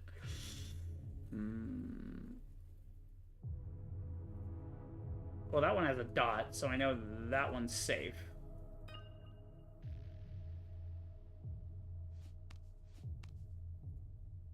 But that must be a bad one. Here we go.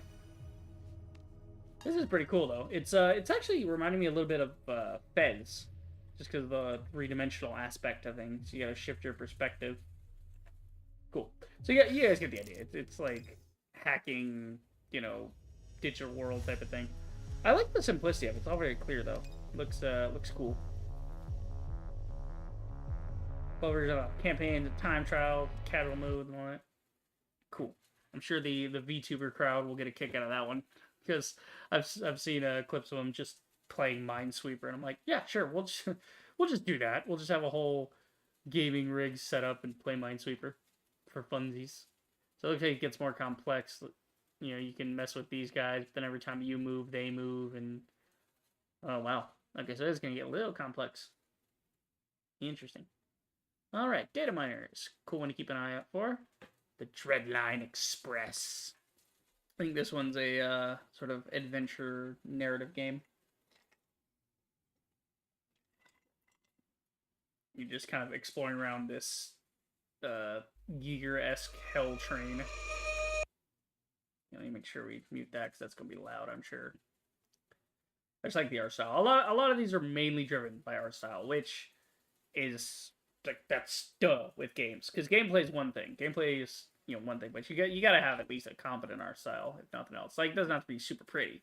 You know, that's not what we're asking for. We're asking for competence. Like, look at this. I love a physical menu. That's cool. Okay, then we'll just turn that all the way down real quick. Unfortunately, the audio is going to be tied all together to the master, so it's going to be fun trying to get this balanced.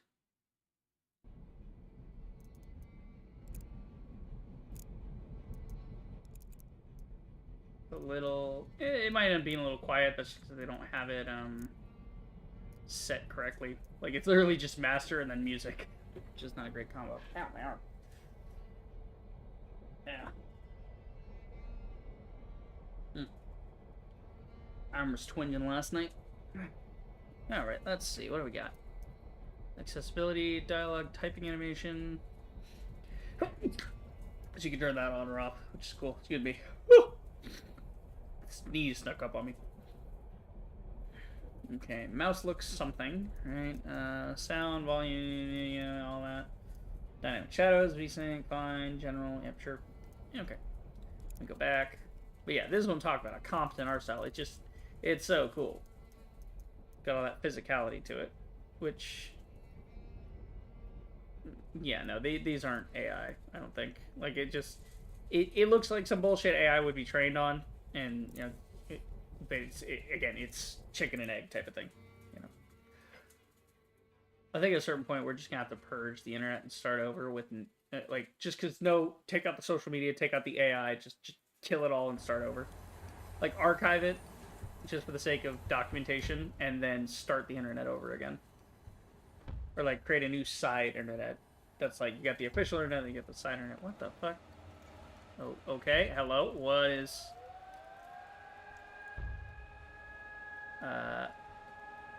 There's an alarm. What? The noise coming from the wall sphere cuts through layers of consciousness. It pulls me into reality. The electrical circuit crackles. Silence ensues. A moment later, an unfamiliar, sharply cut voice echoes through the compartment. With immediate effect, free movement on the train is forbidden. We've been spotted again. The lottery is already in progress, and the chosen masters will be informed of their situation without delay. The what? Expect your full cooperation. All hail the Supreme Engineer. So, I'm assuming the lottery is, yeah, we were gonna sacrifice people. That's not good. All I'm thinking about is, Swanwick from Fallout New Vegas. Who won the lottery? I did. That shit never gets old. Somebody went to the New Vegas meetup they do every year. They do it at Good Springs. They have, like, a whole convention for Fallout at the little real-life Good Springs. And somebody was there as Swanwick, and he was wearing the NCR prisoner suit and everything. He had the glasses, all that. And he made a VATS thing on his head, and he used, like, a neon green, like, fishing net as the thing to look like it. And I thought that was really clever. Let's see. I think visuals where I'll find... Really? There's no mouse sensitivity. Oh, that's unfortunate. Okay. Because it just feels a little overtuned. I don't know. I mean, it's not horrid, but there are tentacles outside the window. I just noticed that. Yeah, that's not good. Oh, look at the clock. Okay. Madness had taken hold of the clock hands. Could this be related to the attack from outside? Could the train itself be reacting to it? Alright. The door's locked me outside. I can't open it. I'm trapped in my own compartment. Okay. What do we got? I don't recognize a single one of the items lying around on the makeshift storage area. Do they belong to me? So it's kind of like a Orient Express, Sherlock Holmes mystery, what the fuck are we doing here type of thing. However, there's a piece of paper sticking out of one of the books. I'm drawn to it by an unspoken compulsion. The writing is rough and looks childish. My mom's name was Rose. Dad says she was here with us. He says people forget here. They'll remind me of everything. She was born in 1917, got married at 20, and then she died here. Says I'm not allowed to write anything down. What if I forget again? Her name was Rose. Rose Mather. Rose Mather. Oh. You've revealed a fragment of your past. Take in hand or keep for later? Keep it for later, I guess. Huh. Okay, interesting. So the door's locked. Anything else here? Apart from the title of the note, there's nothing else. Okay.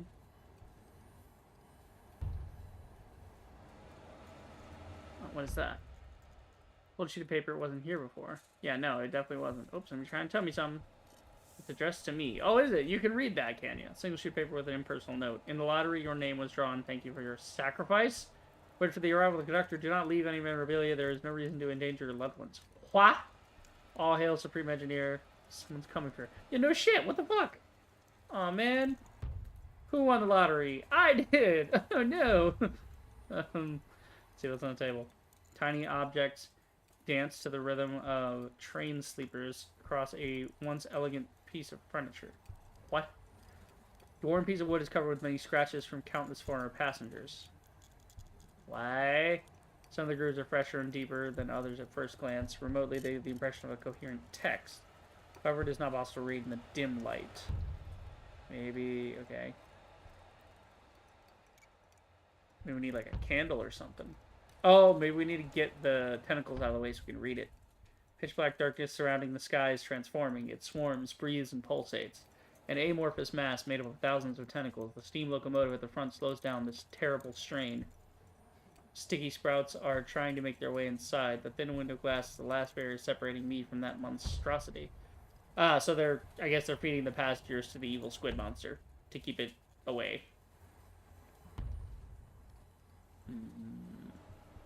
Candle. Apartment lit by warm candlelight. In other circumstances, it would be cozy. I can see the original electric... I mean, it still is kind of cozy. I can see the original electric lights on the ceiling, but somebody has put them out of commission. Light. Okay. You made an observation. Alright. In my stale pockets full of grease stains, I discover an object. Leather-bound book without a title. Oh, that's cool. Raise your gaze and prepare for reward. Not mere cards. These pages preserve memories and knowledge in a form not subject to external influences. Choose the cards you deem most suitable to achieve your goals and prepare them in your hand. Cards in your palm form your intention, and as such, they are always used together. If the current hand is no good for you, the path of modesty can help you. Narrow down your selection, think broadly, and pay attention to your leads. Okay, so you have to put the cards together as these are the items in this point-and-click type of adventure, and you need to use them at certain areas in certain ways. Try to make sense of it. I have light in my hand, so I picked up a light card. Inspect. Take it in hand. There we go, okay. Hold right and press left to play your hand on an object in front of you. Enlighten the creases. Perhaps if I grab the nearest candle, I might read the lines. That, I had to play a card to think of that little fucking maneuver. This guy's not very smart. Hidden secrets emerge with no small effort I set to writing. Teresa Mather. Mather Teresa? Born in 1938, boarded 8 years old, beloved daughter. My daughter? Is it my demise in the train? Oh no! Coward, don't forget, you are a coward. I'm a coward. Wait, did the daughter get fed to the... Okay. There are many fresh, deep punctures around the text. Strong knife stab wounds. What the fuck? Okay. Okay, so I still got the light in my hand. I'll stick that in the album. Cool. Oh, we sneaky time. We're sneaking. Why are we sneaking? Oh, there's a box. Okay. So you guys kind of get the idea. Yeah, save and leave. So you get the idea. It's sort of a whodunit, point and click adventure, kind of morbid, Cthulhu-esque, Lovecraftian, I guess is the name for it. Oh, is this developed by Thor? Oh, wait a minute. It says watch the developer play. Is that who I think it is? Is that retard McGee who hates gamers? Uh-oh. Oh no. Is that stupid McGee McRetard face? Is that who that is? Uh-oh. So the developer is David Konechki. Is that his actual name? Hold on. David could... Oh, I actually don't want to...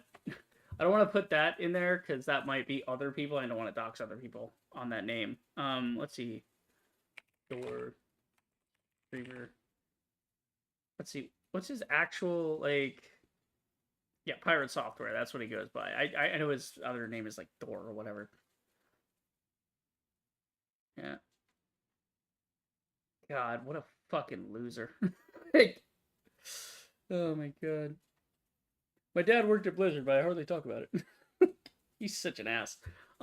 Is he related to the development of this in any way? Because it says watch the developer. I don't know if maybe they kicked their broadcast over to him, like the developer's not playing right now, but they're multi-streaming it. It's like, because I know that's a thing on Twitch, is sometimes you can like redirect your stream to somebody else. So maybe that's a thing.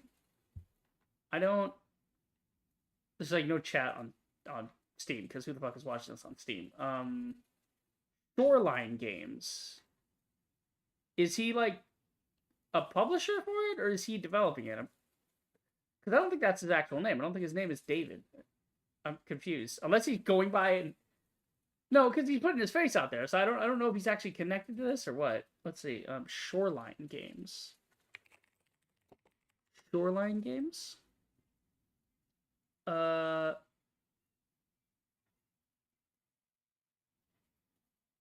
Yeah, is he involved with this in any way, or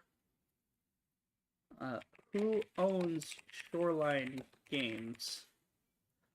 Like, who's involved is my question. It's an indie pub. Oh no, it's a new indie publisher.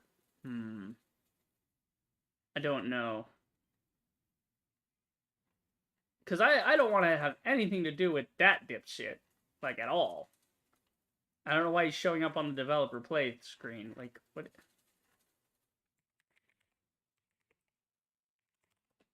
Like, is he? I'm so confused. It's very much confusing me.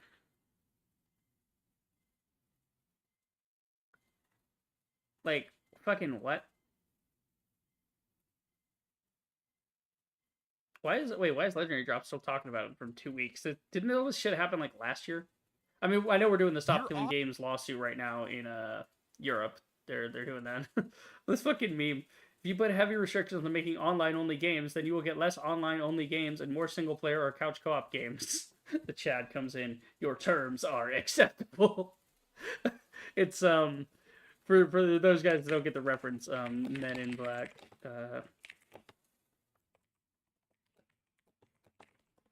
Let's see. There's like the bit where he like yeah, this might show it.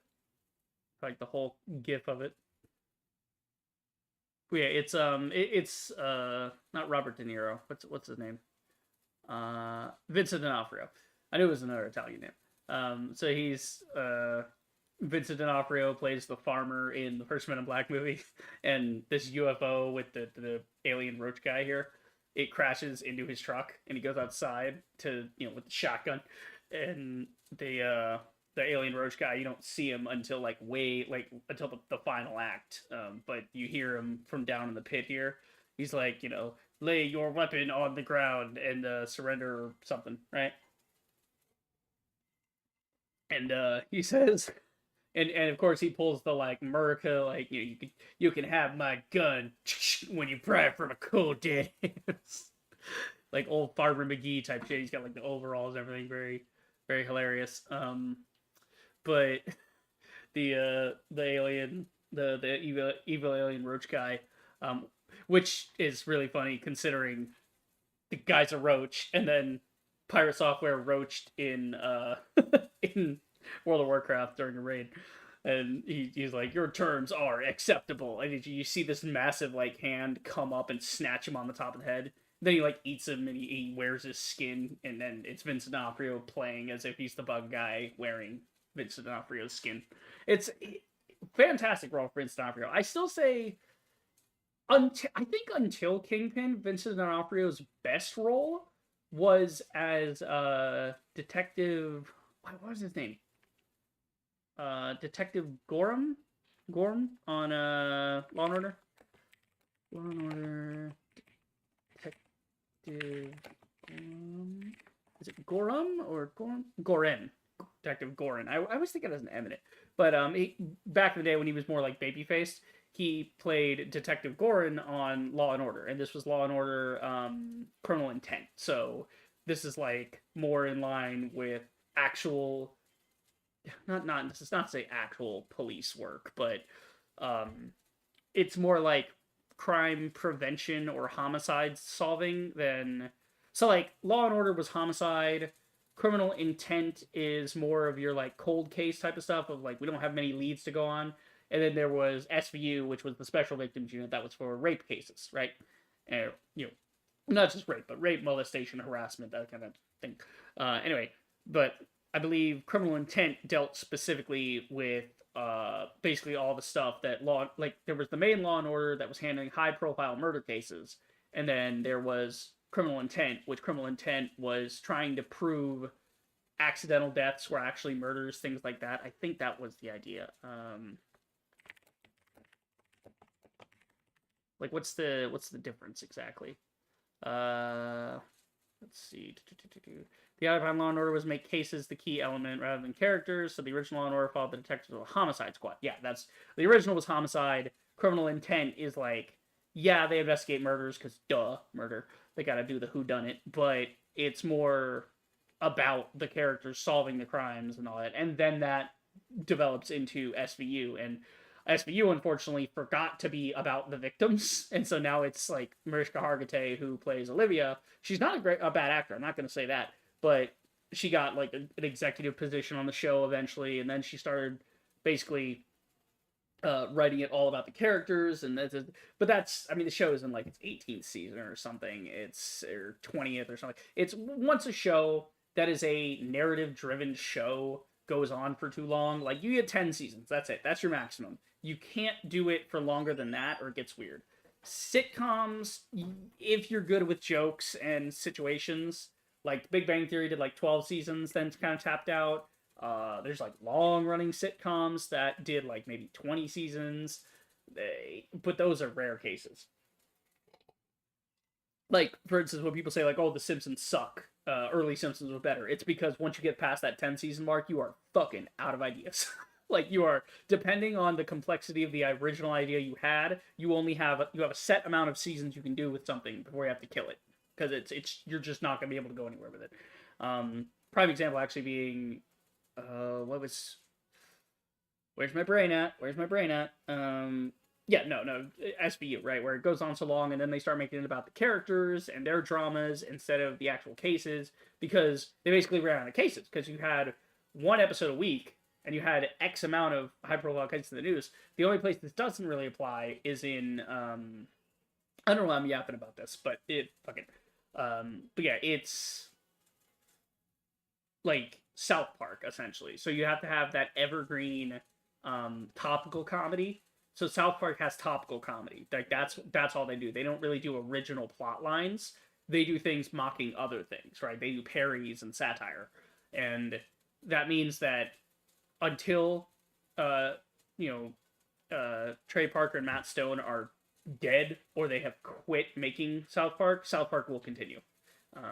Hopefully without it becoming something like Family Guy, where maybe Trey and Matt they want to get out, and then the studio's like, no, we got to keep making it, and then but they've retained for like what I understand, they have full creative control, whereas Seth MacFarlane, who wasn't happy with Family Guy after a certain point, and he had stopped writing a lot of the stuff, he wanted out, and they're like, no, we're gonna just keep doing Family Guy and make it, whatever. He's like, fine, if you want me to keep doing the voices for some of the characters and you want me to keep writing stuff, fine. But he's basically now writing it out of spite, because it's just like, where are you gonna go with the story? It's been like 20 seasons or something crazy.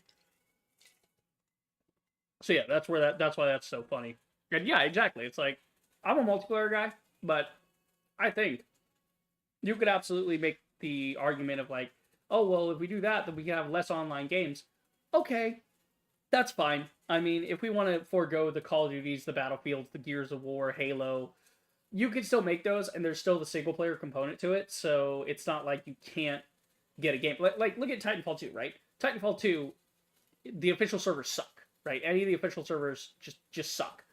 So to play it properly, the community got together, and they host the North Star mod. The North Star mod is like community servers, where people can just come in and play, and there's like better moderation for cheaters and other net code issues and things like that. It's like better for the community. So there you go. What's the problem with that? Like, yeah, that's something they can do. You just mod on the side if people really want to play an old game that nobody's actively playing, and that's fine. Like, games can have an endpoint. I'm not itching to go back and play Call of Duty Ghosts, I would like if they made like a new Call of Duty Ghosts with up-to-date mechanics and stuff. That'd be kind of cool. If you took like the old mechanics and iterated and made it better. They won't because Call of Duty's shit now. Which is, I think, a big driving proponent to the Stop Killing Games thing is like, oh, well, you can't have that many online games then. And a lot of gamers are saying, I don't need that many online games. So please just give me single-player games that I can own forever. And you can't take them away from me. Like, okay, cool. Moving on. Audience is consumers. Those are the people that are donating to your channel, that are showing up to your streams. It's not colleagues that you used to work with at Blizzard. And you took the stance of, no, viewers, no, average consumer, you should not have permanent ownership over things you buy. Why? Because I worked at Blizzard. Why? Because I worked at Blizzard. It's like... Yeah, that's basically his entire what's argument. going on? So yeah, you guys can see why I'm so concerned, for lack of a better word, about his involvement with this, because I don't want anything to do with this anti-consumer just cuck, you know? Like who the fuck is David Konechny? I don't understand. Like, this is the only thing he's developed. I don't know if it's... I don't want to hear a stupid fucking voice either. Like, I'm confused if he's playing it, because it says the developer play. So even if he's like helping it a little bit, I want nothing to do with that. Like, even if he's like co-developing it and like there's one main guy doing all the work and Pirate Software is coming in and like helping make the game or whatever. I don't know his pedigree in that, but his pedigree seems to be I'm a Nepo baby that worked at Blizzard and had never had a real job, and I hate gamers. So anything involving him. It's like my buddy was actually telling me that the new He-Man movie seems to be bombing because people have heard, like, people discovered that Jared Leto is actually the guy playing Skeletor. I didn't even know that. And then people learned that before the movie came out and went, oh, fuck this. And they're not watching it because people don't like Jared Leto. And that's, like, because he's just a creep. And he sucks. So, unfortunately, an interesting game ruined by associating or even being developed by a guy nobody likes. That is unfortunate for the gaming space. So maybe if I learn later that he's not involved, sure. I mean, I could just like type it out, like Dreadline Express. Did Pirate Software develop Deadline Express? His 20 years... Oh, good. This is wonderful. 20 years of experience is also a lie, according to other guys. Oh, Jesus Christ. Bro just had, like, everything. I don't understand these guys where they get this...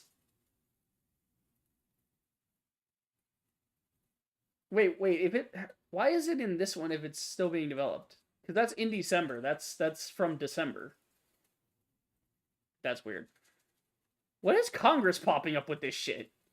What is this? Why is Congress popping up for intellectual property rights and international trade? Why is that popping up? Oh, maybe because it's pirate software, so intellectual property rights, it might have something to do with pirating software, so it's... Google's getting confused.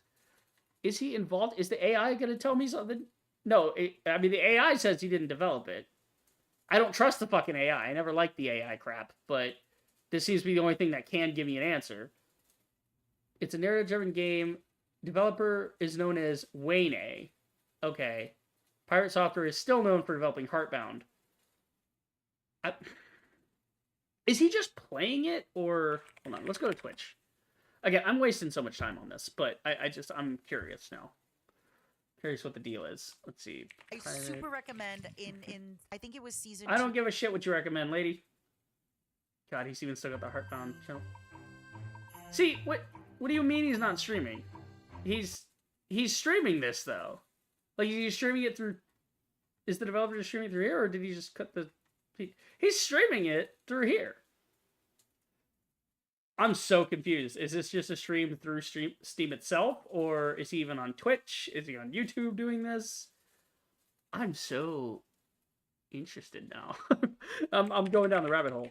We went from a whodunit to a who the fuck is this guy, you know? Okay, let's see. Wait, what the fuck is that new shit?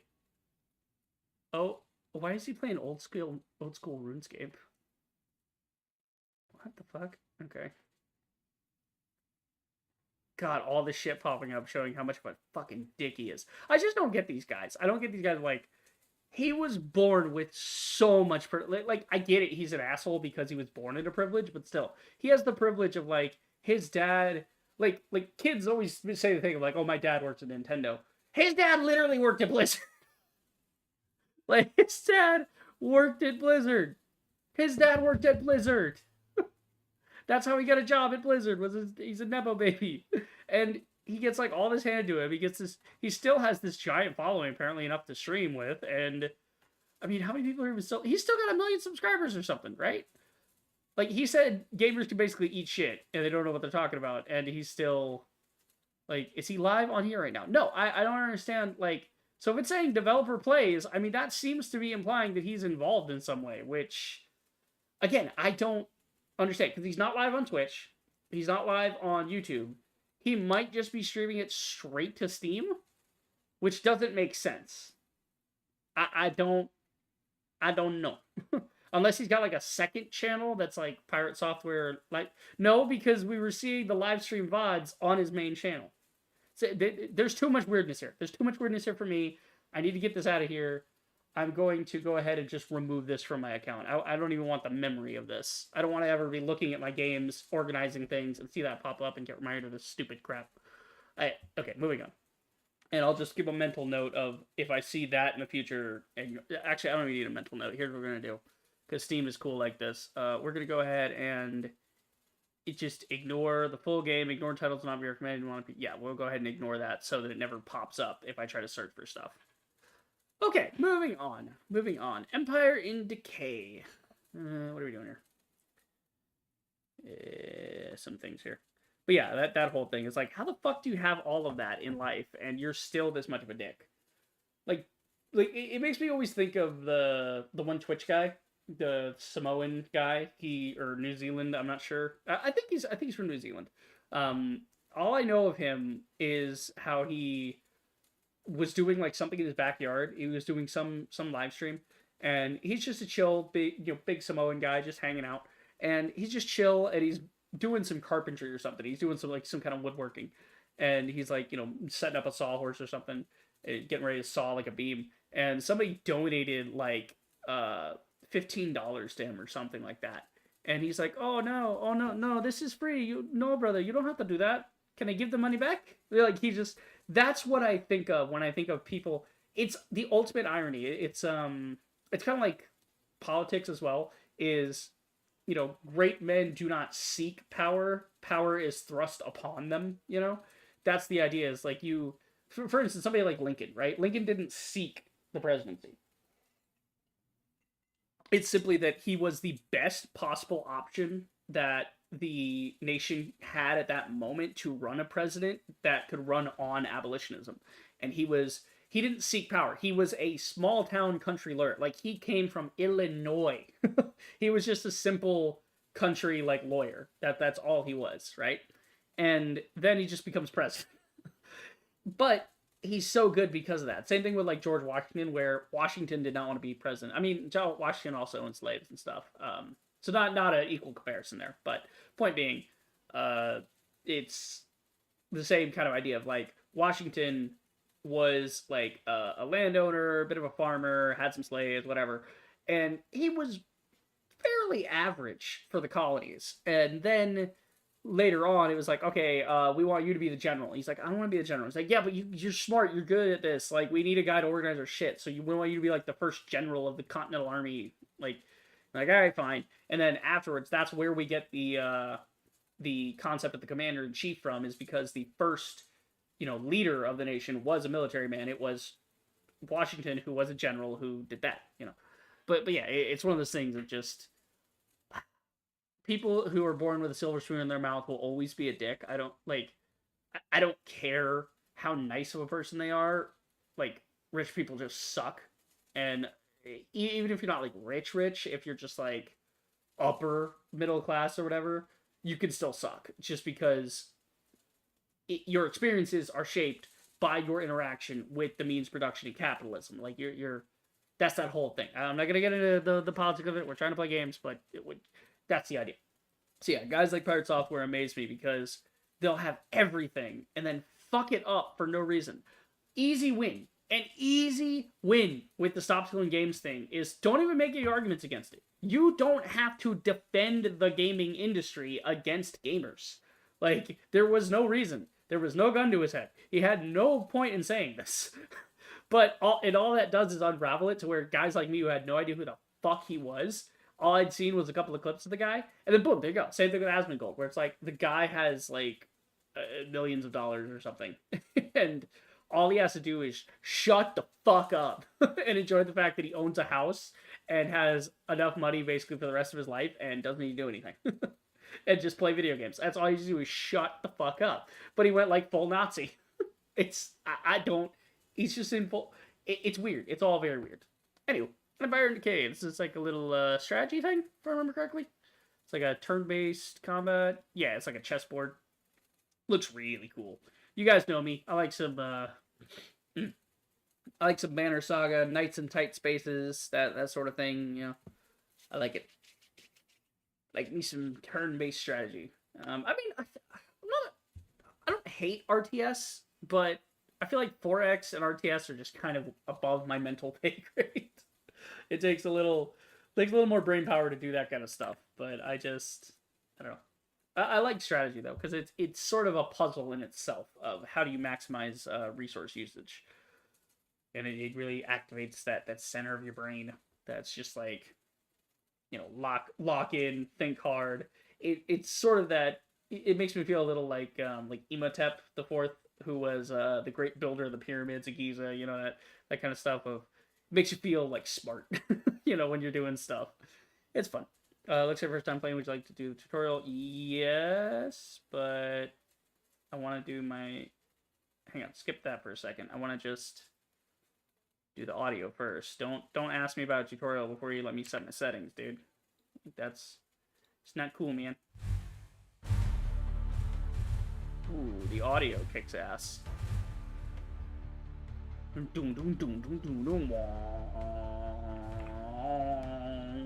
music's awesome. Turn down a little bit though. Down like 25, that'll do. Okay, I think I'm gonna switch everything to load. 1, to make sure my frame rate stays steady. 2, to see if the art style holds up for like low reflections. Turn to scale, VSync, all that. Yep. There you go, visuals. Gameplay, play combat animations. Sometimes, never, always. Always with the combat animations. I want to see a dude get bashed in the head with a hammer. Hell yeah. Okay, codex. Oh, cool. So this tells you your stuffs. How good you've been at the game and stuff. Okay. I do want to do the tutorial. Shit. I wanted to see the tutorial, but okay, now that I got the audio fixed, I'm gonna redo it, and then maybe they'll ask me about the tutorial. I just didn't want to risk not being able to pause in the middle of the tutorial to change the audio, and then I have to go to my desktop, and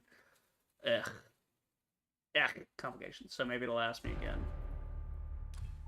Ah, no, it doesn't. Shit. Okay. Okay, there's a main faction and a secondary faction. Main faction determines your starting deck, including both units and action cards, okay? Secondary faction provides you with 3 random action cards that complement your starting deck. Okay. The Demerites, oh, they look fucking awesome. And the Guild. Okay. Ooh, wait, the Guild likes bleeding attacks. I think I want to make them my primary. Hold on. So the Guild, oh, he looks so awesome. Guild members use bleeding attacks to end their enemies. The higher the bleeding stacks, the higher the damage. These assassins and other scum. They already control most of Dondria's underworld through blood and fear. Now they've set their sight up on the throne. Up on the throne? I think upon the throne would be the word they're looking for. Little typo. And won't stop for nothing. Okay, so it seems a little British with the way the sentence is laid out. This looks like Star Wars, but medieval, and I'm pretty here for it. I like me some medieval fantasy steampunk type shit. Okay, Damarites use courage to deal massive damage to their enemies. Damage dealt by cards and auto attacks will be multiplied by the courage meter. Generals and aristocrats unhappy with how things are going.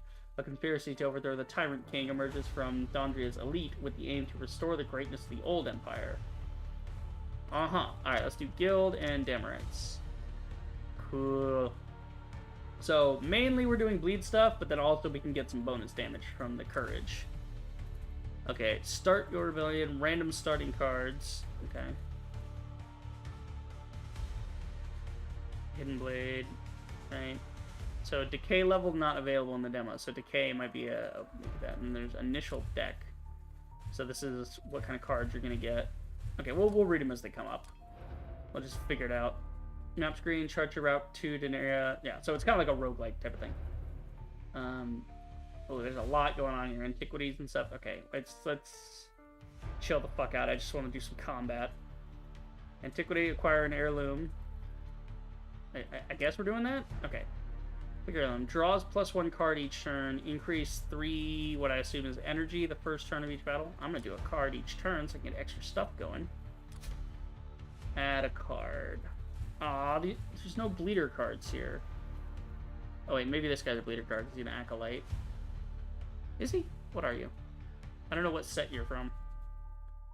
Oh no, yeah, he's the bleeder type. And then there's the... yeah, courage type, okay. Okay, weak, doubles damage received by cards and auto attacks for 2 turns. Oh, you cause weakness. Cool. This seems like a chessboard. It's so fucking cool. Mainly it's the aesthetic I'm here for. You know? But I do like the combat cards and the, you know... It's like battle chess. I'm into it. Okay. Nope. Okay, so we gotta play our dudes. Alright, where's my energy and such? Okay, game speed is here. Courage. Okay. Damage dealt by cards and on attacks will be multiplied when by the courage meter. No limit. There's no limit on the courage, so if you up your courage, you can crank it all the way up. Factional, unit pieces. I assume that's my mana pool. Okay, got it. So we'll do the Guildmaster. So we gotta put him in the green zone here somewhere. Try there. And then... so it looks like he attacks the square directly in front of him. Maybe? Okay. Then I've got enough for a Night Guard, I think. We'll do a Night Guard next to him. Hidden Blade, Flying Kick. So these are all action cards. These aren't useful because we haven't started yet, I don't think. Go ahead and end the turn, I guess. Sure, when I finish the turn, there may be some actions left. Like what? Deal 15 damage and 1 stack of bleeding, and you get to draw 1 card. This card deals bleeding. Units with bleeding receive 5 damage for each stack. Each turn, the piece loses 1 stack. Oh, okay, see, there we go. We can fuck with these guys, and there's these guys back here. Okay, got it. On enemy, hit for 10. On ally, pushes a unit in melee range. Okay. Backstab, deals 10 and 1 stack bleed. What's your guys' health pool at? 50? Interesting. Hidden Blade is 15-1, and I get to draw a card. So let's crack this guy's skull. And go stab him a little bit. We got another backstab. I got Flying Kick. This card, it's a melee card and will push the enemy unit 1 cell backwards or cause extra damage if there's no room.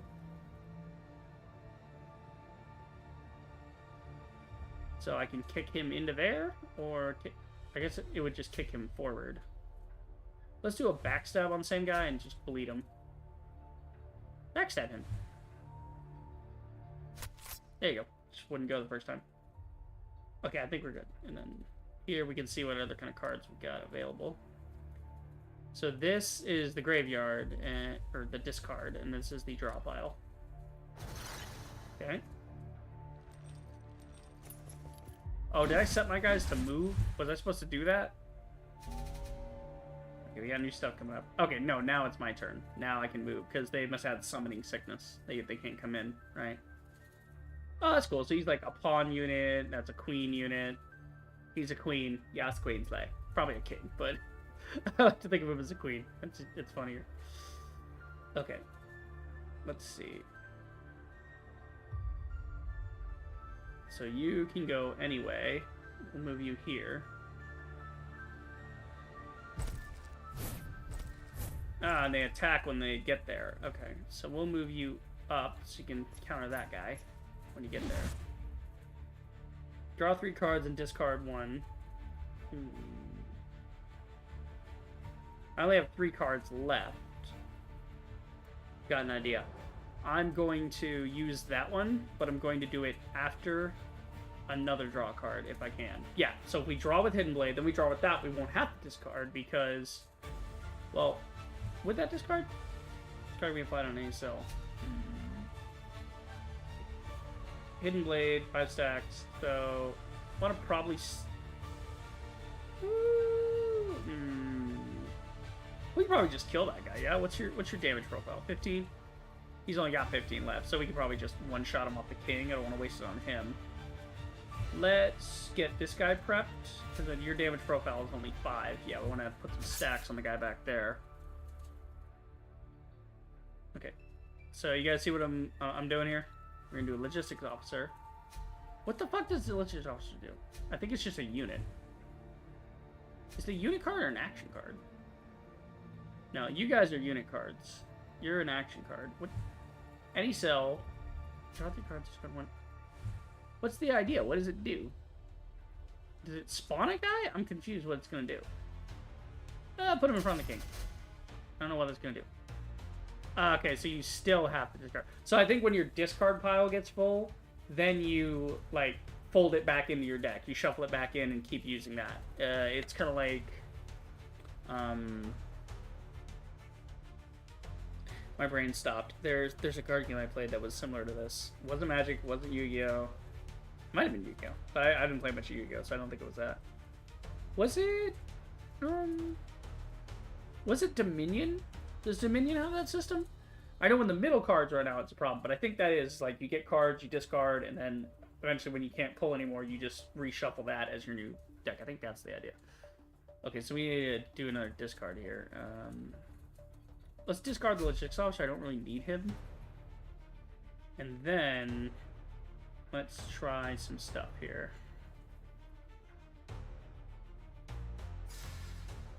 I only have 2. That'd be enough for another Hidden Blade. So we'll stack it off this guy. Try and get him down. So you're going to take 5 times... Yeah, deals 5 damage, total stacks of bleeding at the end of your turn. Decreases 1 stack per turn. So at the end of my turn, he's going to take 10 damage. He's going to take 5. I could just get another bit of damage on him, but I don't have anything now. I should have thought of that, because I could have used backstab and a flying kick instead. And that would have been enough to one-shot him. So when I end it, he's going to take some damage. Boom, boom. Yep. Love me some bleed, man. Woo, they're getting close. They're getting mighty close. Okay. So you can see their lethal range is where they're going to move to, and then that. Alright. Here. My guy's in lethal range. That's not good. Now, if they fight each other, do they equally fight, or do I just get to attack them freely on my turn? Let's find out. Move him there. Smack him. Yeah! Alright. Then we'll see. This should at least do enough damage for the 5, and then at the end, he'll get another hit off the bleed. It should be enough to do that extra 5. So let's go Hidden Blade. We'll go Hidden Blade. And I got enough for a backstab, so that should kill this guy. So he'll die, and then there's this guy. Yep, that's it. Yeah, so it all goes in the discard, and then eventually you draw it back into your deck. Interesting. I like me a card game. Okay. Oh, so this guy's a knight, so he can move like a knight. Okay. See, it's a combo. It's like a deck game, but it's also a chess game. It's interesting. Your faction leader acts as your king in chess. If he is captured or killed, you lose the battle and the run. So this guy important. So the king is in check, is what it's telling me here, because this guy can jump on and fuck my shit up. Yeah, because this guy, this is where the bishop is, and then this guy he can attack here by doing a knight from here to there, or whichever, right? So I really need to get rid of him right now. That's gonna be worth 15. 1, 2, 3. I think I've got enough to get him between all of that. We'll go Hidden Blade. And then Flying Kick, that'll also knock him back, I think. No, it didn't knock him back? On 10, on enemy 10, on ally, pushes a unit melee range. Oh, so I guess it pushes my guys into melee range. So if I'm maybe short, I can... I don't know. I can just hit him anyway. Okay, does he have enough stack to die? No, I gotta hit him with a backstab. That's what I really need to hit him with. Okay. So we're gonna back him up a little, so he's not in check anymore. We're gonna move you forward so you can go mess this guy up. Alright. So this is what's left on the board. The waves are over. So now I just gotta eliminate the last guy. Oh, okay. I thought he could teleport. He's a bishop, so he goes diagonally. Got it. King is in check from the pawn, because pawns... Wait, pawns don't attack diagonally? The fuck? Who's got him in check? That's not how pawns work. You can't have a pawn attack diagonally. What the fuck? Okay, sure.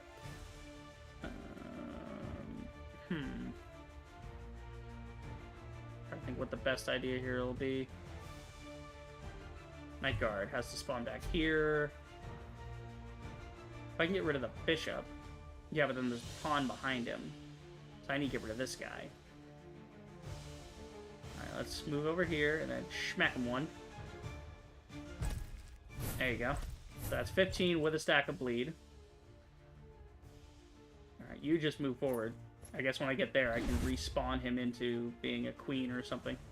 That's usually how chess goes. You move the pawn, and then the pawn can become whatever piece has been removed from the board. Okay. You're going to take 5 damage, so you're down to 30 right now. I think 2 hidden blades would do it. Or if I hit him with 2 backstabs, that'd be 20 with stacks of 2, so he should die by the end of this turn if I do it that way. There you go. So now he's got enough stacked on him, he'll take 15. And then the last thing I think I'll do is throw a Night Guard here, so I can mess with the other guy. And then I don't have any, like, 0 drops, I don't think. I think only the king plays for free. I'm spending way too much time on this demo, by the way. I need to finish this up so we can get, like, 1 or 2 more in before I go to bed. But, yeah, I think it's good. Well, I could do this one, but, I mean, what would be the point? See, why am I spawning this? Why am I clicking? I guess it's just clicked anywhere on the board. What ones do we not like? I don't really like Flying Kick. There's a lot of bleed, which is good, but Flying Kick, not so useful.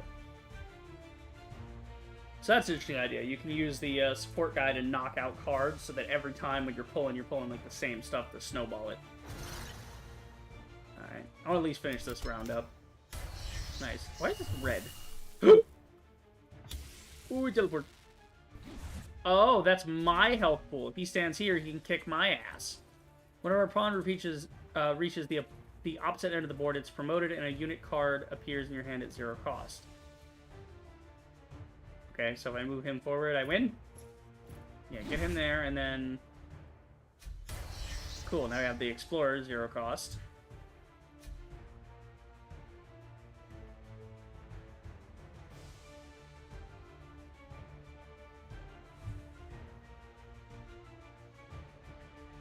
Can't put him there. I guess I'll just put him there. And he's a knight. Okay. But he has summoning sickness, so that's not gonna work. Maybe we push this guy here. Then we'll do a...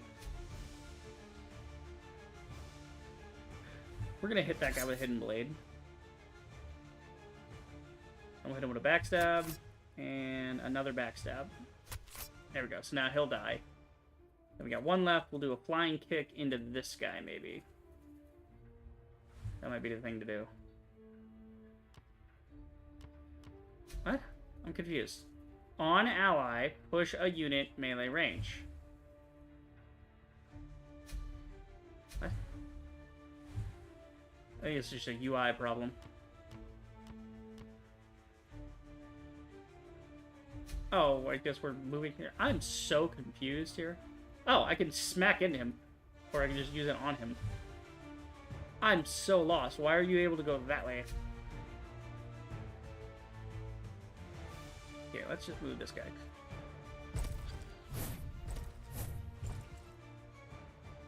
He'll go left. What? Why do they go left and right? Why don't they go forward? I guess it only goes sideways. Doesn't explain that very well. Like, the tutorial would have helped a lot here.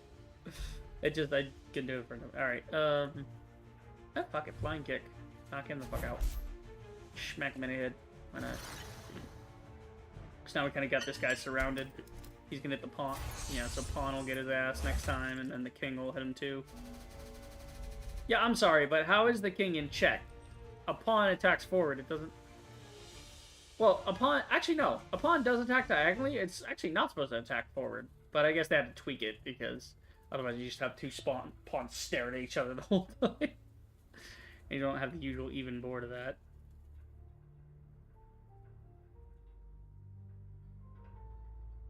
Oh, you're not allowed to make the move because the king's in check? Okay. Oh, kick his ass. Oh, the finisher! Oh, I didn't know I was gonna one-shot him. I guess the idea is the game sees that, like, you know, I can just solo him because he's gonna die anyway. We might as well just finish the last guy with a super cool execution. Nice. Okay, cool. Off of that. Done with that.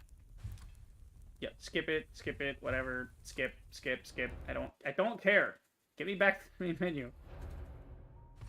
No. Get me out! That's the setting menu. There's the... How do I get out? Exit. There we go. Jesus Christ. Okay. Usually they put it in the settings, you know. That's a really cool one. Empire and Decay. I could see myself playing that for a few hours. That'd be some fun stuff. Might be interesting if there's gonna be an online component to it, maybe? I wonder if it's gonna be multiplayer at all. Yeah, tactical chess-like combat. It looks really pretty.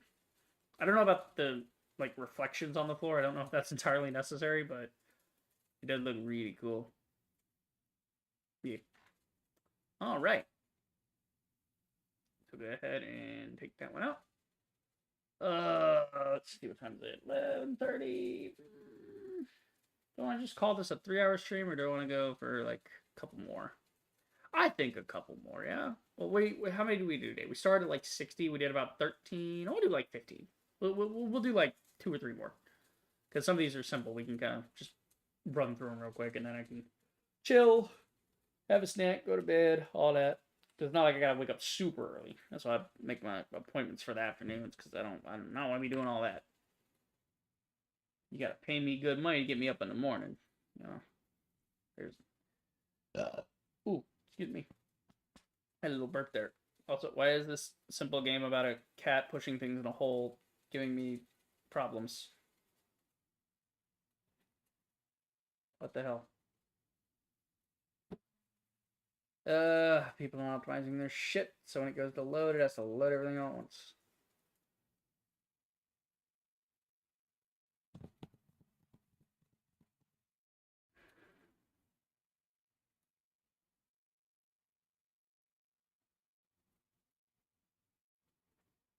Okay. Yeah, resolution scaling lower to improve FPS. Yeah, no shit, buddy. Bilinear, no aliasing. Oh god, you have like no options for this. Alright, there's like no option. Oh Jesus. Okay, that's fucked. Yeah, I'll come back when you actually take 2 seconds and optimize your game, because yeah. So yeah, I'm just not gonna waste time on that one. It was already giving me some issues. It just looks like it probably hasn't done anything too much. But yeah, it's a cute game. You're a cat. You push things in a hole, and that's the idea. You just do that, and you get upgrades, and there you go. fun little, roguelike, elemental, incremental type of thing. You do that, and you try to do it quickly, I guess. Getting big points. Cute looking game. Moving on. Gods versus Steam. I don't want to do anything like too complex right now. I just want to check some stuff out. This one is a... Nah, I don't want to do that. Because sometimes the runs can last a while when you do the bullet heavens. Gun Monkey. I completely forgot what Gun Monkey is. Oh, it's the platformer thing with the monkey. Gun Monkey. Hell yeah. Monkey with a gun. We'll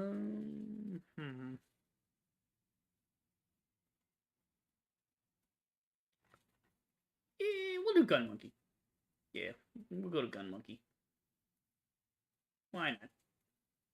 I mean, it's a little cute monkey with a Mac 10, so I'm here for that. I don't know about y'all, but like, I'm very much here for that. Shit. Alright. Game requires skill and may not be good for your health or equipment. Have fun. Okay. Oh god, there's like no audio controls at all. Or any other kind of controls. Shit. Okay, that's a little high. Maybe we knock that down to about a 10. Nice. So I'm just straight into the demo. Gun Monkey, let's go. Press F to interact. Is that a mushroom? Oh, it's a duck. That's a mushroom. Duck. Duck. Apple. Okay. And we found a gun in the toilet. Okay, yeah, sure. I got a Tartarov in the toilet.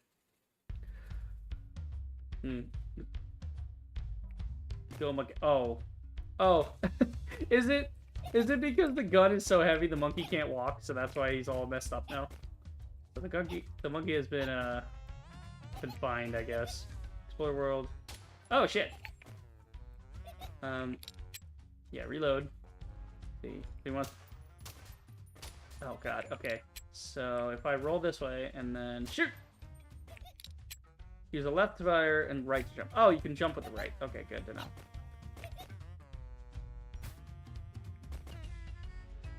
I'm just lay here and stare at the ceiling for a minute. Okay, some doors and fans have to be activated with a switch. Yeah, over that side? Maybe. Hold on. Reload. Fucking reload. Okay, hold on. Use mouse wheel to zoom. I'm assuming the switch out there is what I need to hit, or...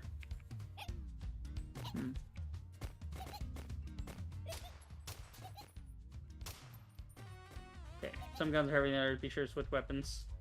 I don't have any other weapons, it's just the one.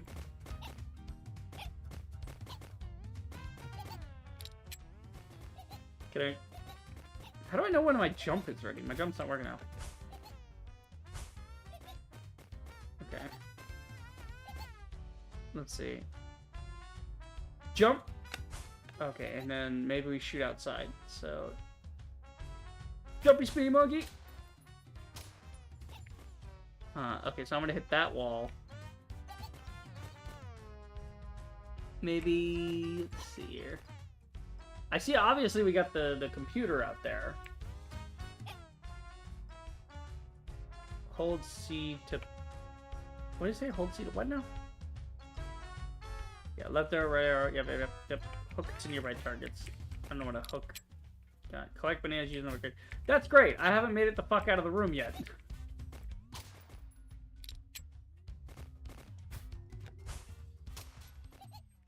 I tried to shoot the screen. I don't know if I hit it or if I'm supposed to hit the screen. Only reload or jump when not moving. Ah, okay. I was wondering. Okay, I think there's a way out on the top. That seems to be the idea.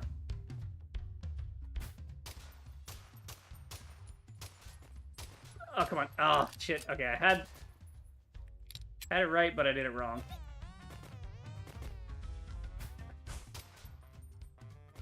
Oh, fuck. Okay, I have the right concept now. Now I know what I'm doing here. Oh, fuck. It's the timing of things. God, it's I Am Bread all over again. This is a rage-inducing game. But the monkey's cute. So maybe it'll keep me calm. I don't know. Oh my god, okay. So I think I need to start at the bed. I think that's the idea anyway. There you go. Okay. Oh, okay, wait, I can't double jump. I thought I was gonna, like, double jump and then that would do it for me. I stop telling me, I know. I get the concept. I'm just trying to do it. Oh my god. Okay, maybe we jump from the bed and then we spin. When I jump, I spin forward. So does he always inherently spin forward? Yes. Okay. I'm trying to understand the controls. It's a little difficult. All right, let's get back on the bed. Okay. Then we jumpy.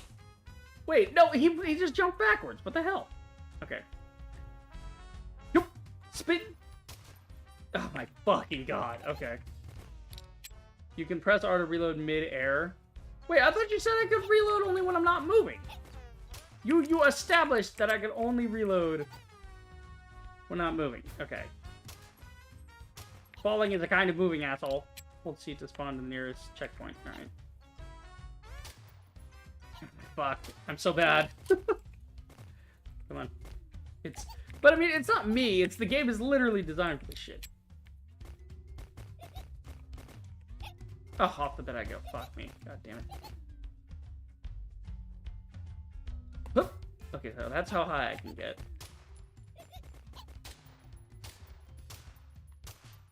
Oh, then we did it. There we go. God, it's just getting the timing of, like, which way he's gonna spin.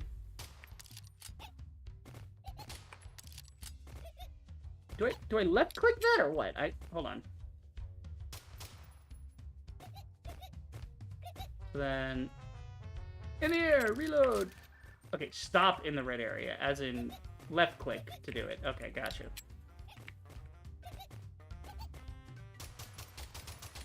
I'm just fucking around with the monkey now. Monkey's got a gun, and I find this hilarious. Okay. So what do we got? We got bananas down there. Fantastic. Cool. I shouldn't be doing this. I should be shooting to go faster, but I'm a lot less controllable that way.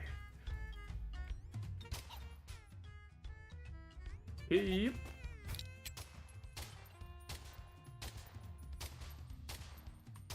Oh, shit! Almost had it.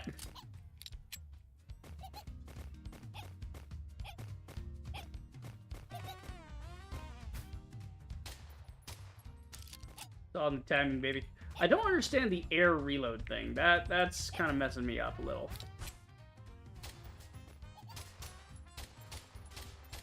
I'm just shooting now to see what happens. Okay. There's a door.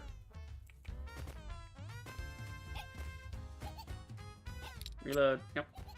Okay. I got 8 bananas.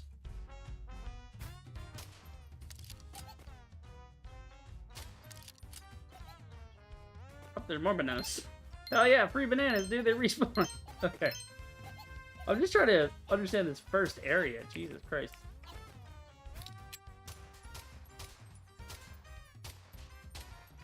Okay, getting somewhere.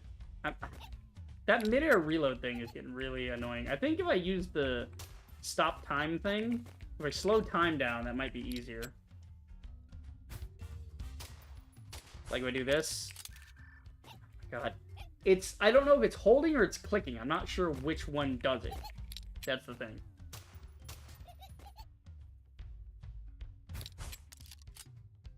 Oh, it doesn't help. It like fucking slows down the meter too. It's complete skill. That's, oh my god. Okay, now we're here. This is wonderful. Now what? I want that banana up top, maybe.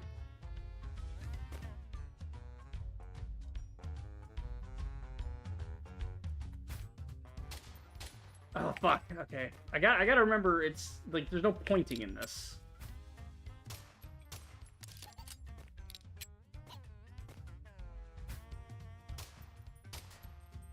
Seems to be a bit of a momentum thing to it as well. Oh, monkey time! Yes, okay, I just want to get that back. Wait. Okay, there's a way up top. There's a way up top. I didn't see it because I didn't get here.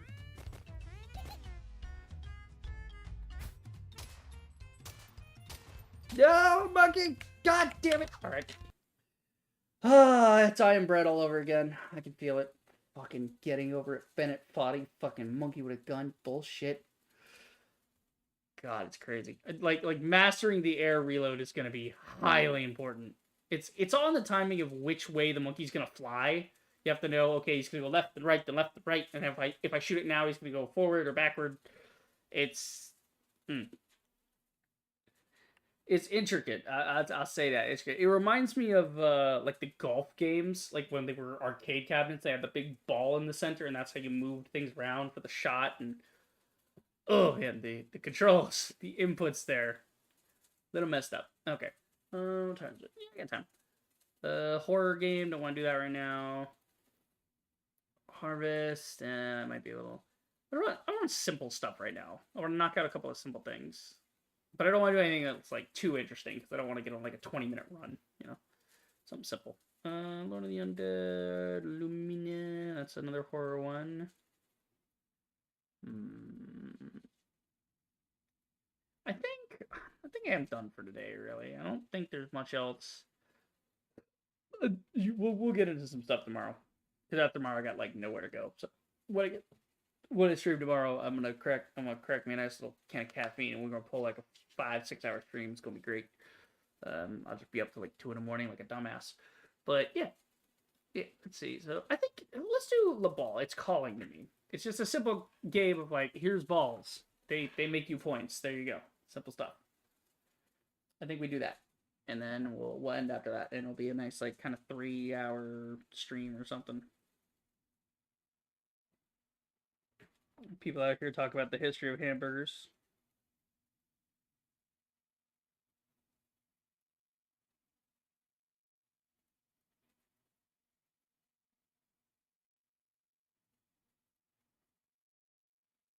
That's true. That is an angle I didn't look for. We were discussing like the video was about hamburgers, and somebody mentioned, of course, the link to hamburgers and Hamburg, Germany, like the Hamburg steak, which is true. That is where the beef patty idea comes from for the hamburger.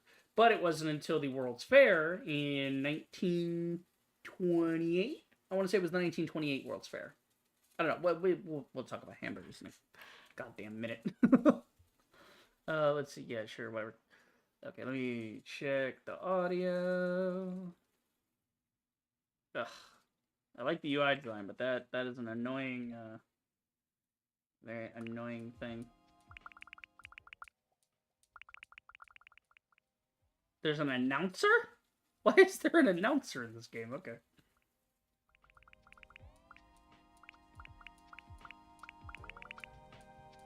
That'll be fine, I think.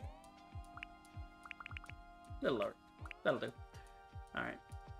Got video, frame rate, VSync, all that. Yep. Well, all the usual bits. New game! Okay. Numbered doors. I need to get them all open. Okay. Welcome to the laboratory. I am Dr. Volkovich. Okay. I see you are subject number... it doesn't matter. Yeah, it doesn't matter. The last subject didn't quite find their feet. We have added a notice board on the wall. This should help you out. Please though, don't eat the notes. If you have to ask, yes, it happens more often than Don't eat the notes. What am I, a fucking monkey? Yeah. You tell me don't eat the notes? Ah, I have to open a door. Okay. So yeah, the whole thing is like we're doing stuff with balls and making monies and points and things. Also, is there I'm gonna turn up the announcer a little bit.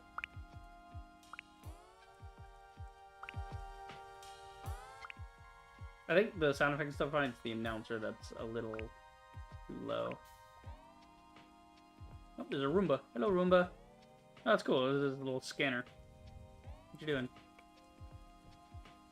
Ball Buster IX. Okay, so I guess the balls get, like, out of containment. Cleans them up off the floor. The Bake-A-Ball. I love that everything's in this raised gold lettering. That's cool. Not available in the demo. Ball Amp Pro? What the fuck is that? Okay. The cradler cradles balls. The lotto baller makes balls. Okay, so we need to make a ball, I guess. We have balls. Oh, it's all physics stuff. So it's like a Newton's cradle. Cool. Wait, what? Weird. So this is... Oh, the cradler. It's a Newton's cradle. Okay, got it. I'm just really satisfied with the reflection here. Watching it move. That looks awesome. Okay, calculator. What the fuck is the idea? There's a sticky note. Not working. Someone call a plumber. Dr. B.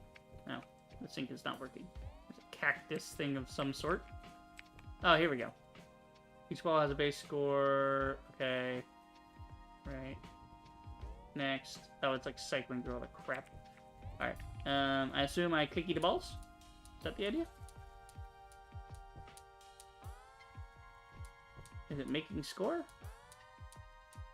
Yeah, it's making a score, I guess. Maybe, I don't know. Okay. Okay, let's go to the how to play it. Let's... Oh my god, I have to wait on this. Serious. Interact, throw. Okay, controls. Yeah, I have the controls in my hand. Why would you need to put the controls there? Maybe a switch could help with this. What? Oh, that's cool. When he speaks through the speaker, it has a little visual effect to it. Okay, how do I get the ball? Get balls, put balls in cradle, make number go up, pull levers. Okay, so I guess these balls are neutral. They don't actually do anything. I need a ball. Okay. Oh, okay, wait, we get buttons here. Why don't you let me skip around? Why do you, like, cycle it? Oh, wait, there's stuff up here. Raining out, nice to be inside, stupid notes won't stick anymore. If balls make number go up, then balls are number, and more balls, more number. Okay, well, we're simple then. Okay. Get balls. Put balls in cradle, make number go up. Pull levers, get more machines, make better balls, number go up. Find a way out. Money. Money is way out. Okay. More balls, more better. Got it. Don't trip on balls, number go up. Wait. If I get too many balls, am I actually going to be able to walk, or am I going to, like, start slipping on them? That'd be funny. I did not expect it to be this in depth. I thought, like, okay, number go, but, you know, don't touch. I'm testing a hypothesis. Okay. I want to touch it. Added function to skip over rarities. Just as expensive, though. Dr. B. Okay. A scale. Actually, funny enough, even though it's like an incremental game, it's reminding me of Hydroneer with all the physics and stuff. Ah, here we go. This is what I need. I need the Lotto Baller. That's a bingo! 79% of subjects never made it this far. Okay, I need to turn down just a little, but that's a reference from Inglourious Bastards, where the Nazi guy says, that's a bingo. We just say bingo. Bingo! Wait, he's talking to Aldo Rain. Okay. So, what does it do? I have no idea what that does. So... I do like the laboratory setup to this. You're kind of a dip, you know, you're kind of a test subject, and he wants to see what you're gonna do if you can figure out how to do the whole ball thing. Oh, that's cool. There's a trophy one. Upgrade a ball. Yeah, it's actually. Maybe a switch could help with this. I did do the switch. It didn't do anything. Okay, the Lotto Baller is now on. Where's the Lotto Baller? Up there. Here we go. Now we got it. Okay. So the Lotto Baller... We have harnessed quantum tunneling to suck The Lotto Baller is what makes the other balls. realities. Okay. I hope nobody misses them. Ooh, this is satisfying. It's actually very similar to Cache Cleaner Simulator. It's got that sort of simulator vibe of make number go up, enjoy the physics. I love the way the ball has that little bit of drag to it. I'm not just holding it and moving it around like it's in my hand. It's like telekinesis. I'm like, wing, wing, wing, wing. It's got that little bit of jiggle physics to it. That's awesome. Okay, so now I do this. Now we're doing it. So then it'll convert the score into money. Okay. Gotcha. Alright, yeah, I think we'll make this the last demo, so I'm gonna spend a little extra minute here. You guys already get the concept, but yeah. Oh man, we need lots of money to do these. Okay. So we want to hit the lotto baller. Do we have enough money now, or? I think I'm in debt now. Oh, there it is. Okay. Oh, it's how much it'll cost. Right. Oh. Oh, I see. This one's a red one and a purple one. So if I have red on red, maybe that makes it different. What the fuck? Well, I don't want them getting vacuumed up. I'll just leave that in there for now. Do I not have room on here? Can I only have a couple? It's a shame that it's like animated. It's not actually physically clack, clack, clack, clack. I mean, it's kind of is, but yeah, it's fine. What's this? Ah, that's how I get another space. Okay, cool. Put that one there. This here. And now we got reds going, and I think the reds are gonna give me like a combo of some sort. Yeah, see, we're getting 100 there and 15 there. Seems like we're getting a little more because of this ball. What if we move them? Move 'em around, do we get more monies? No, it's the same thing. Crit chance, crit bonus. Oh, color-coded, okay. Purple is giving crit chance. Red is giving crit bonus. Does it depend which side you come from? Maybe? No, maybe not. Fascinating. We are doing science, yeah. Okay, I like this. I like the way you have to play with everything. It's not just a direct sort of simulator, do this, you know, get money. It's, hey, here's criticals, here's multipliers, here's different colored balls do different things, so try to get them all, like, to go off and figure out what we're doing. So that gets me 5 what, is the question. Maybe a switch could help. So that's the escaper. So if you want to escape, you gotta make $1 million. Gotcha. Okay. I think that'll do. Oh, that's cool. If you sit on the main menu, you just get to watch your creation. Nice. Okay. That's a really cool one. I could see myself losing some hours on that like I did on Cash Cleaner. Because it's so simple, yet it's complex. You have to learn how all the things interact and what you're going to do with them. And you got, this is basically your storage for all your stuff. Seeing, okay, well, I've got this color in the car. And the lotto ball, it's a lottery. It's random. So you don't know if you're going to get the ball you want to try to make a new kind of combo off of it. Might not. And then, you know, if you don't need certain ones, it's like, oh, this one's junk. I don't need this one. I've moved past that. Let me throw them away. I don't need them. Or you can come over here and splice them and split them, you know, put them together to amplify their effects, that kind of thing. Right. So yeah, with the door, very similar to Cash Cleaner, because Cash Cleaner was like, hey, fill the piggy bank, and, you know, there's a whole thing with that. Awesome. We add that to the list. I think we're right about midnight. I think I am going to go ahead and call it. I thought there was another simple one I had in here I could look at real quick. One more chord. Nah, these are all kind of chill, and I want to take my time and kind of enjoy them, even though they're simple. I don't want to give them their proper due. Yeah, because sometimes you gotta get a little into something. The fuck? Oh, for some reason it, like I said, my mouse and I've been having this double click thing happen lately. Okay, we're good. Anywho, that is it for this stream.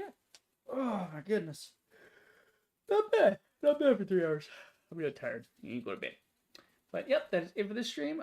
Thanks to Sap for stopping by. Good to see you again. You know, AC's fixed now, so I could sleep in peace tonight. Last night I had to wear my gym clothes. I had like, I have this shirtless gray. I don't know if you guys can see it, like back there by the bookshelf. That's where I put my gym stuff. And I have this gray one with the sleeves cut off. It's a really thin material, it's like sportswear. I think it's Reebok or whatever. And I thrifted. Like most of my shit is thrifted. And then I got I don't do shorts often, but I was wearing shorts last night. It's actually kind of nice. Probably because I don't wear shorts too often, but I do like my comfy pants and I like being under my blankie. So, you know, whatever. Anywho, that is it for the stream. I hope you guys enjoyed. If you did, then do the usual. Like, subscribe, check out my streams, and I will see you guys in the next video. Reaper the Rager, signing off.